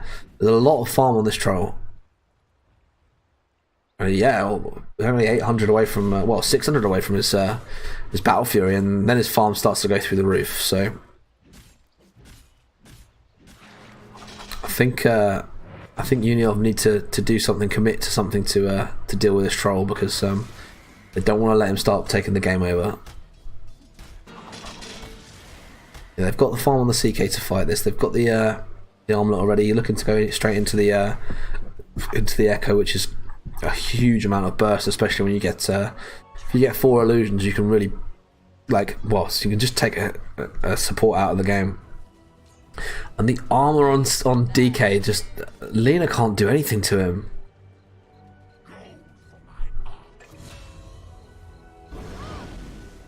I think a bit of aggression on the Weaver trying to go forward for the rune and cost him his life.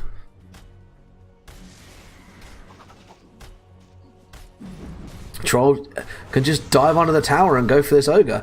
Stays there. He's going to take some hits. The Lina comes down now and going to try and commit. Out goes the Dragon Slave. The stun does go on to hold the Lina safe for a little while. Axes come out and the tower laying into the Troll, and the Lina picks up the kill.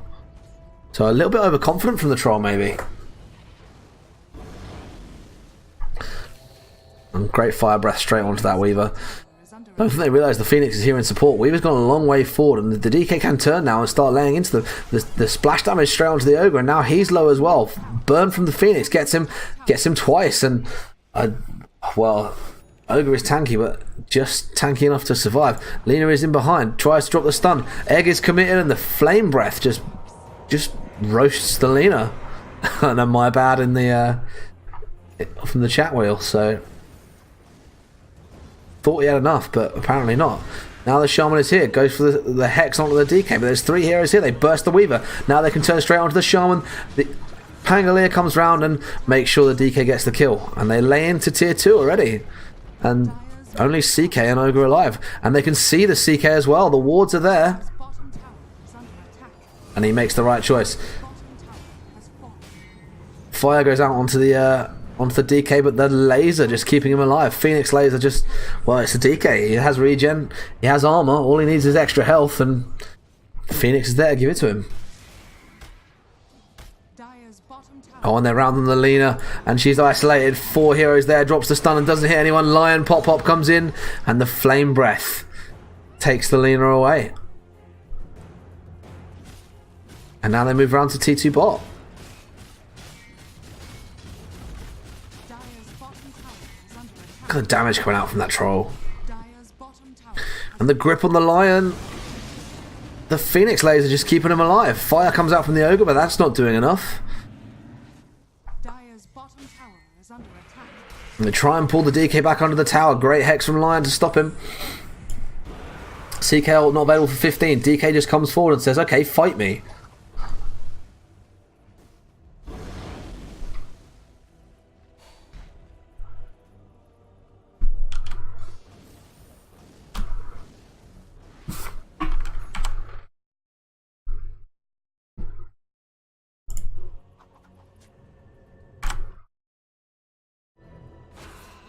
Well, they do get the Hex to stop the DK TPing away, and now he's on his own. Grip from the Shaman. CK is committed. They start laying into the DK. He has so much armor, but the CK is going to slowly bring him down, and he does go down. So 3 kill streak onto the CK. That's the sort of farm they need on him. But meanwhile, Troll just goes top and says, "Okay, well, let's just squeeze the map out." Dire are scanning. Fight going on in the top shrine. They managed to isolate the Weaver now as well. And the stun rolls straight through 3. The Weaver does manage to time-lapse himself to safety. But now the Ogre's on his own. Throws the stun out onto the Troll. Going to start running away. Does get the silence from the Pangolier, and he goes down as well. And every fight just keeps falling away from Uniov. Every time it looks like they've perhaps done enough to keep him in it, they just lose a hero. And so much gold keeps going into this Troll. I mean, you look at the gold graph and Structures are fortified. spiking after these fights. Dire's top tower is under attack.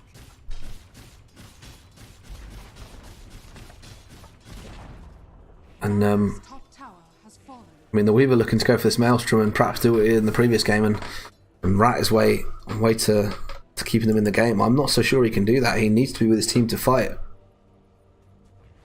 You don't want to be on your own there, Lena. Radiant's bottom No CK ult for 57, so they've got to wait. Great double stun from the Lena. Now the CK can run in, but the Troll blind. They use the pop to get the Pangolier. Phoenix egg in the back.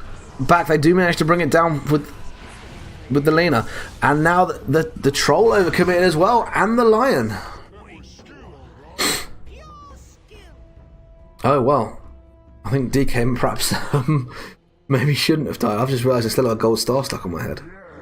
Yes.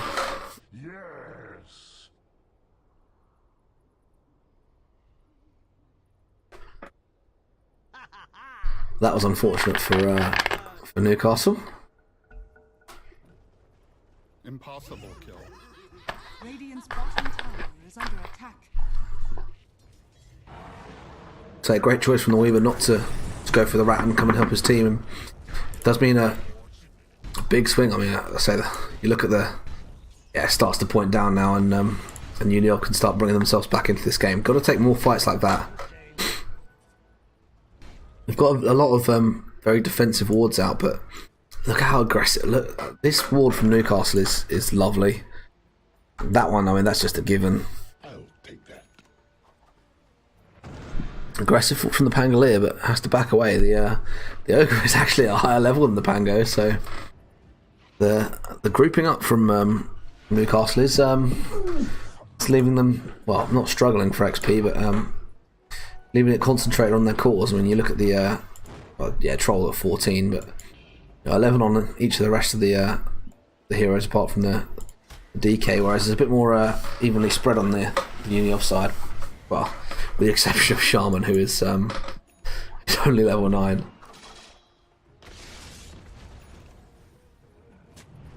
I mean, you can see just how aggressive Newcastle can be when they, they know that Uniov can't come out that far at them.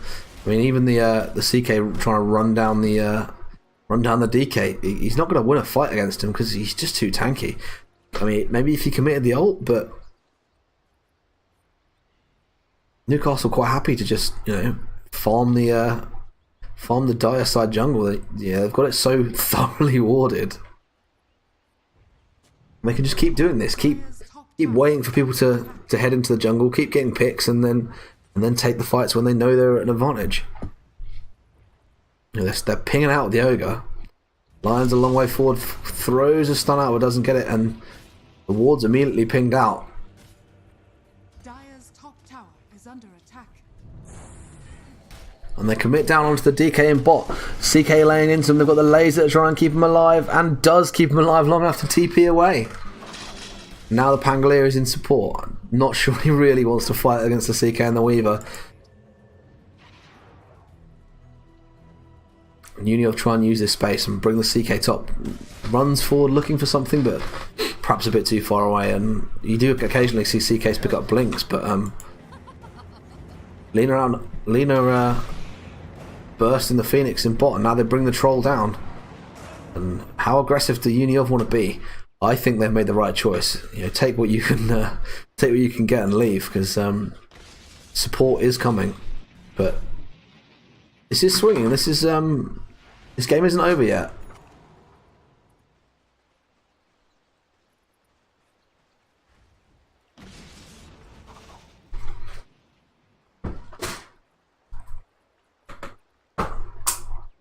For all the lead that Newcastle have, in line on a Kaya and still looking for blink. Pangolier, well, has his first javelin, but yeah, he's going to go for the Greaves first, so definitely going more utility. DK Tanky has his Maelstrom, and Troll, while having a Battle Fury, hasn't really been farming, so he has Battle Fury S and Y, but you see the BKB being like the next item on the CK, and I think that's probably the best choice. Protects him a little bit from the Lion at least.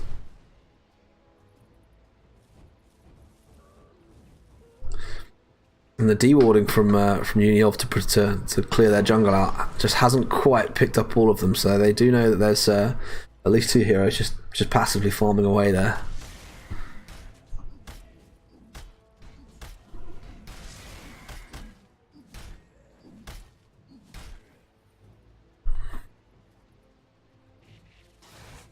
Ping's coming out, and they do remove that top jungle ward. Oh, this is nice, very cheeky from the Phoenix to get that warded. A long grip onto the Pangolier. Now the CK stun changes his mind when he sees the TP rotations. He's going to run away. Invis DK running forward. The pop goes out. They're going to try and bring down the Lena before she can get involved in the fight, and the Shaman also going down. Now CK running away. Pangolier roll doesn't go forward for him, but the Phoenix comes forward. DK still pushing on. Looks to see if he can pick up the CK, and does get in stun range. Now starts laying into him. Laser coming out to try and bring his health down. He's going to try and run away. Does get bloodlust from the ogre. Just about makes it out with the extra health from his armlet, but isn't in any fit state to fight off the fact that now Newcastle can just lay into the tower. And with 5 heroes here, 2 down on the Uniov side, they can't really defend this very much. Weaver going to try and lay into the Lion, but doesn't have the damage, and more importantly, doesn't have a linker to protect from that stun. Weaver back up, but CK now back to full health running forward. And having taken the tower, Newcastle say, yeah, fine, we're done. And yeah, buyback on the Weaver. The CK out of the fight for long enough that Newcastle are okay with that. And again, just back up into just farming the dire side jungle. It's confident, I'll give them that.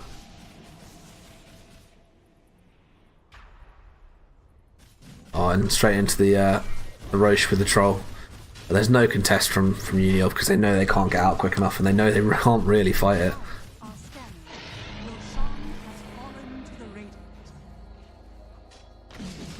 So So the ward spotted them all out. Great axes from the troll. They do get the stun into him. He's going to get popped before he can fight, but Aegis is going to bring him back up. Great roll forward from the Pangolier. The Phoenix has gone down. Troll now back up. And Uniov need to make a decision.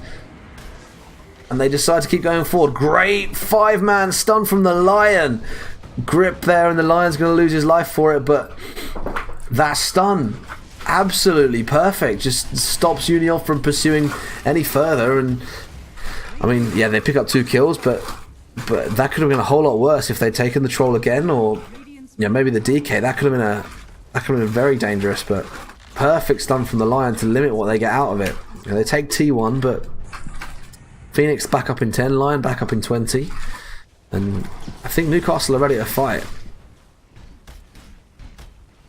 Uniov really want to press what they've got and take this T2. I think they're going to have enough damage before they regroup. Pangolier goes forward, doesn't get a lucky shot. CK starts popping that armlet and getting himself forward. In goes the Phoenix. He's really far forward. Going to get turned on onto the Weaver. It's really low. Then pops the Sun. Now they're going to try and go for it. Great stun from the Lena to stop him from going forward. They do bring the Phoenix egg down. Now the troll onto the Lena. They bring the CK down using the DK. Lena is silenced and now can't get away. And the troll, combined with that lucky shot from the Pangolier, means the Lena is gone. Goodbye, Lena. You're tearing me apart, Lena. And even has to buy back. DK still with a dragon form. He's going to start laying into the barracks, and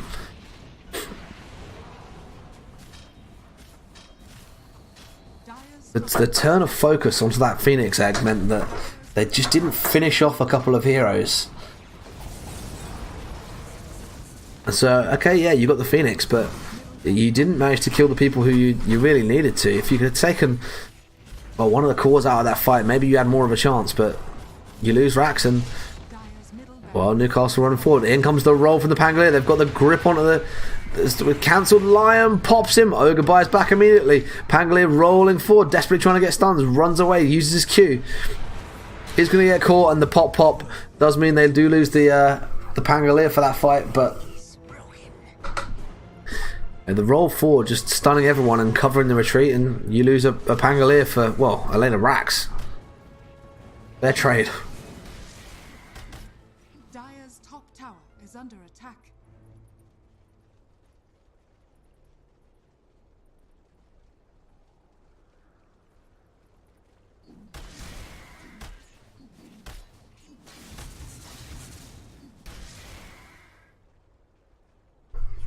$18 on the Weaver now, but not going for that Desolator like he did before. Going for the BKB. Knows he needs to keep himself safe from the Lion. Radiant's bottom tower is under attack. Oh, Weaver, you don't want to stay there too long. Don't know if they have any detection for you. They do. Bottom tower has fallen. DK invis forward. They're going to get the stun right on top of him. And you are one squishy bug.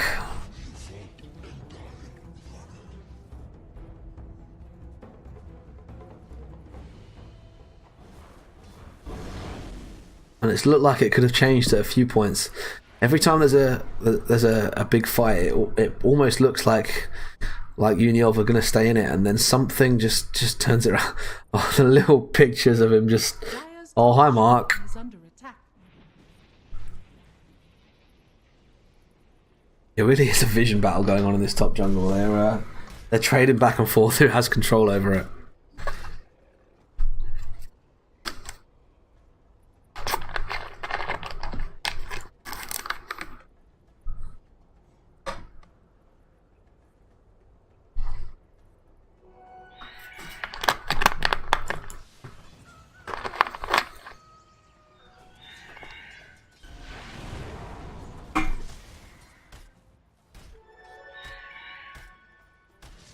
Still got 3.5 minutes on Roche because the age just went really quickly.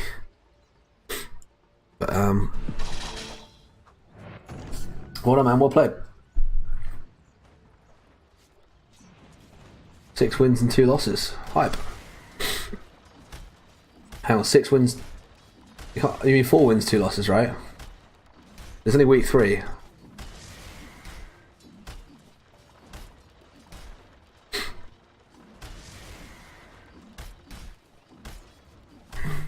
Dire's top shrine is under attack.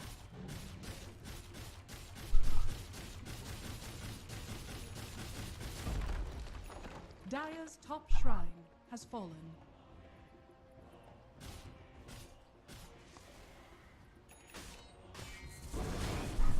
And Uniov need to tip this fight. Just get it over the line.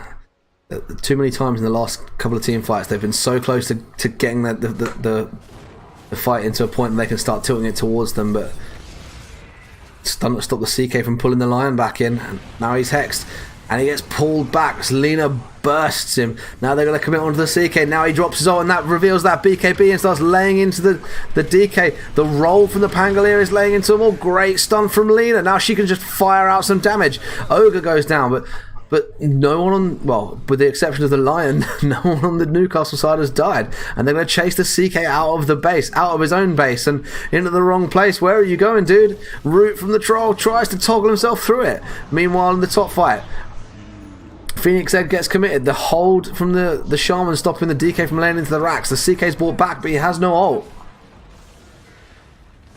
Great stun forward on the CK, he's brought back. The pop, is it going to be enough to bring the DK down? No, it's not. They lose the Lena for it. Now the DK going to tear into the Shaman as well. Great jump forward from the Phoenix to try and keep that Weaver locked down, but they change their mind, saying, okay, let's take the barracks.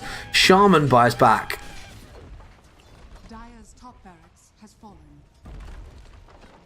And Newcastle quite happy to just take themselves around and down to bot.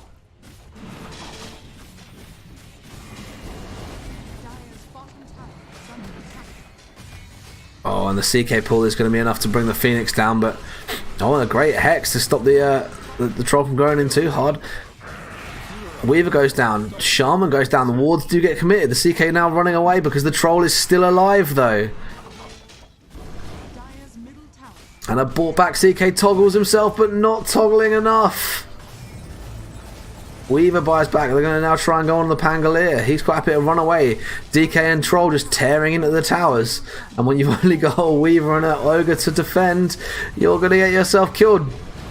BKB popped by the Troll. He's going to just start laying into the Ogre. Roots him, and the attack speed is enough.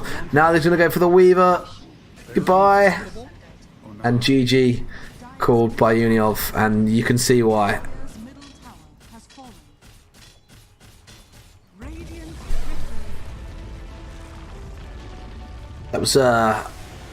That was tough because Uniov weren't ever out of any of the team fights, but never quite got any of them over the line. Yeah, as far as I'm aware, it's four. You got to make 4 and 2 to make the top cut.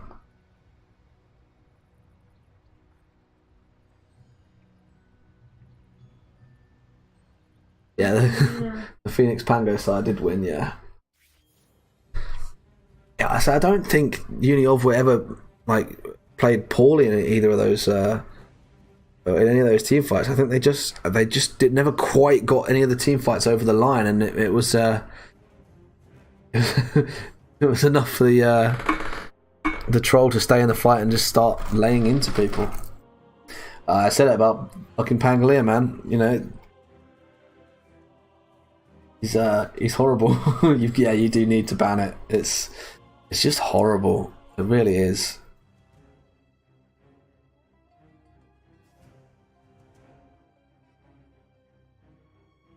Yeah, so I don't think Uniov were out of the fights. I think they just perhaps struggled to get them just over the line before, or the DK or the troll were just too tanky to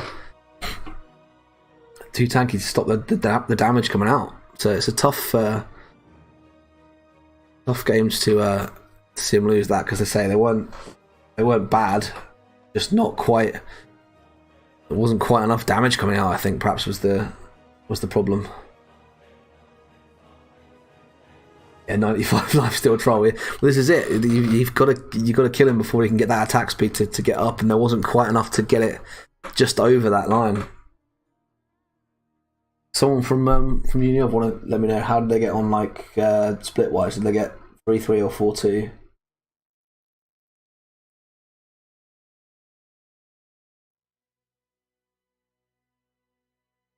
I think at 3-3 there's 3-3, so you'll definitely make a challenger bracket.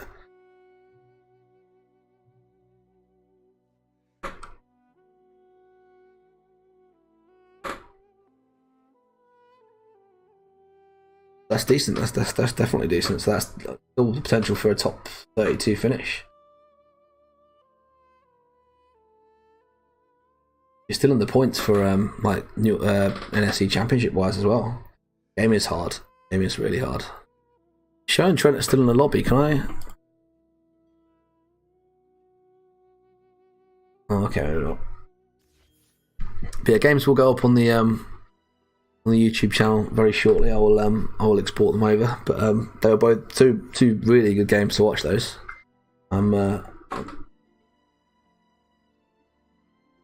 Oh, if you're playing, then don't panic about Yeah, I mean, you're more than welcome to cast with me. But if you're playing, don't panic too much. I don't mind doing it on my own. Or yeah, I'm quite happy to see you come and cast with me. So you're cool. But oh, if you have 6 players, then that's cool. Yeah, I will link the YouTube on the bottom panels. But yeah, the 2 games will go up on YouTube. Let me go find the link. I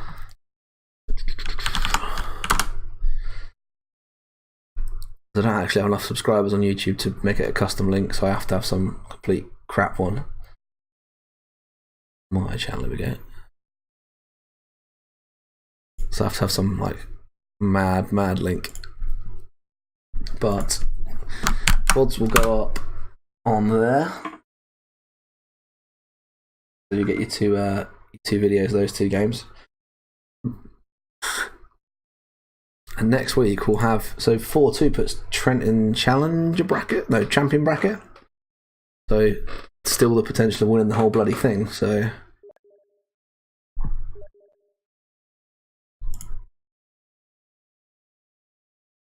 second bracket. Oh, okay. Did you need to be? Oh, I'm not quite sure. I have no idea how the NSE tournaments work.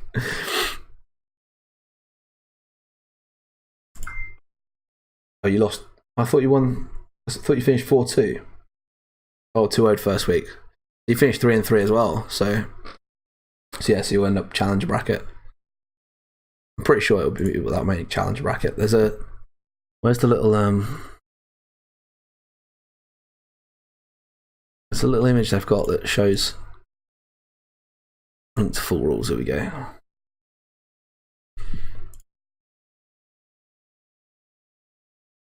Yeah, so as long as you don't lose the first round, you're in the challenger bracket.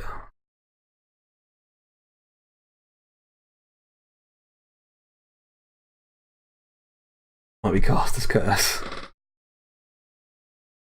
Don't cast like a. Hey, you won the first one. Oh, hang on. Is that?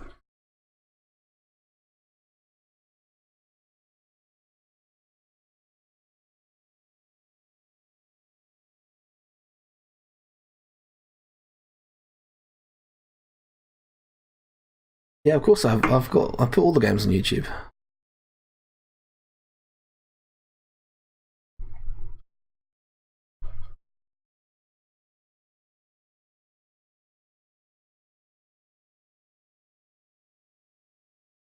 Right, I can't find all of the rules about how the brackets work because they're mad and I have no idea how to do it. But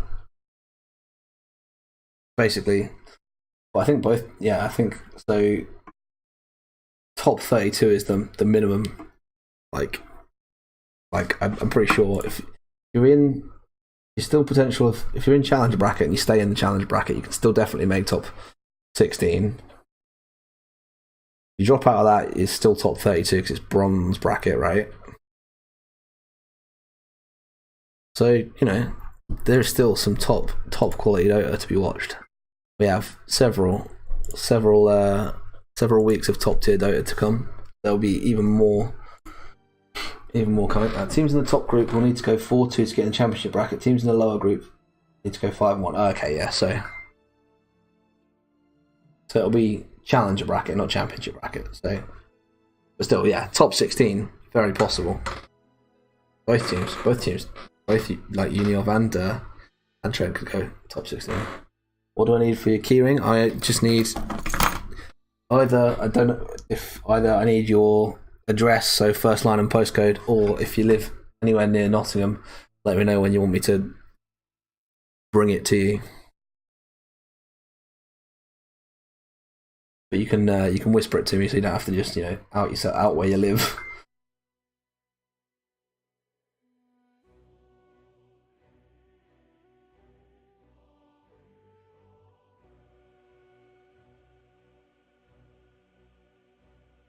Yes, that should be all I need for hearing. Give it to Data. Who is Data?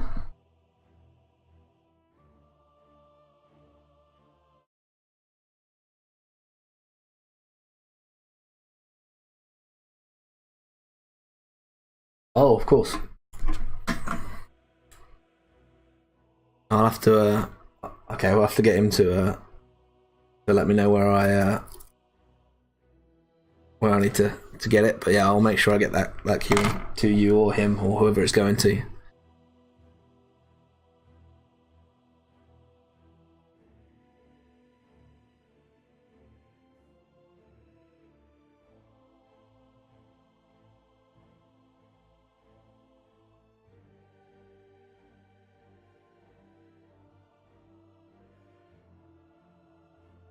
I'm coming back. I'm doing you guys again next week. I'm gonna make you suffer. You have to deal with being casted.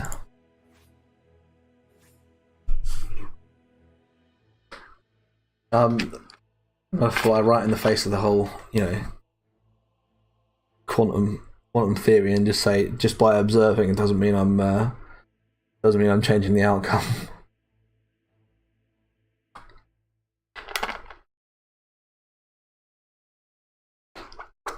Yeah, that will be the lot for this week. Like I say, I'll pop the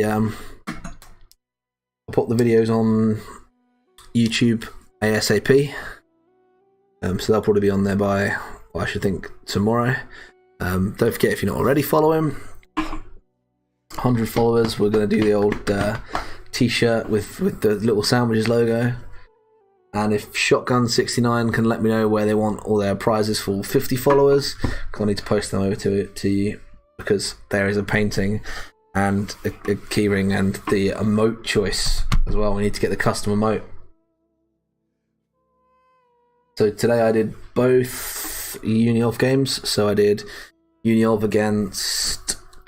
can't remember who they played in the first game. Awful. I'm really bad. And the second game was Unielv versus Newcastle. Yeah, and probably as of next Sunday, I will be affiliated because I'll have casted enough Kiel. Of course, it was Kiel because Kiel had their own cast going on as well. But yeah, as of next Sunday, I will be affiliated properly. So there is that hype to come. But yeah, I'll probably do some CS:GO tomorrow night. I need to do some 7 days because Steve has worked on a mod for 7 days, and I need to show that off on stream. And then yeah, next Sunday will be more NSE Dota, and yeah, we'll hype it all the way up to 100 followers. But yeah, so I'll chuck everything on YouTube. Streams tomorrow and another day in the week, and then definitely Sunday, and hype, we're going to get to 100 followers for a t-shirt. I very much appreciate everyone for watching. You have all been babes. GG's to everyone who's played. Hype, and I'll catch you all later. Oh, you know what? I'll raid this. I'll raid the stream into somewhere else so that you can all enjoy something else. I don't know how to do this. Let's learn how to raid.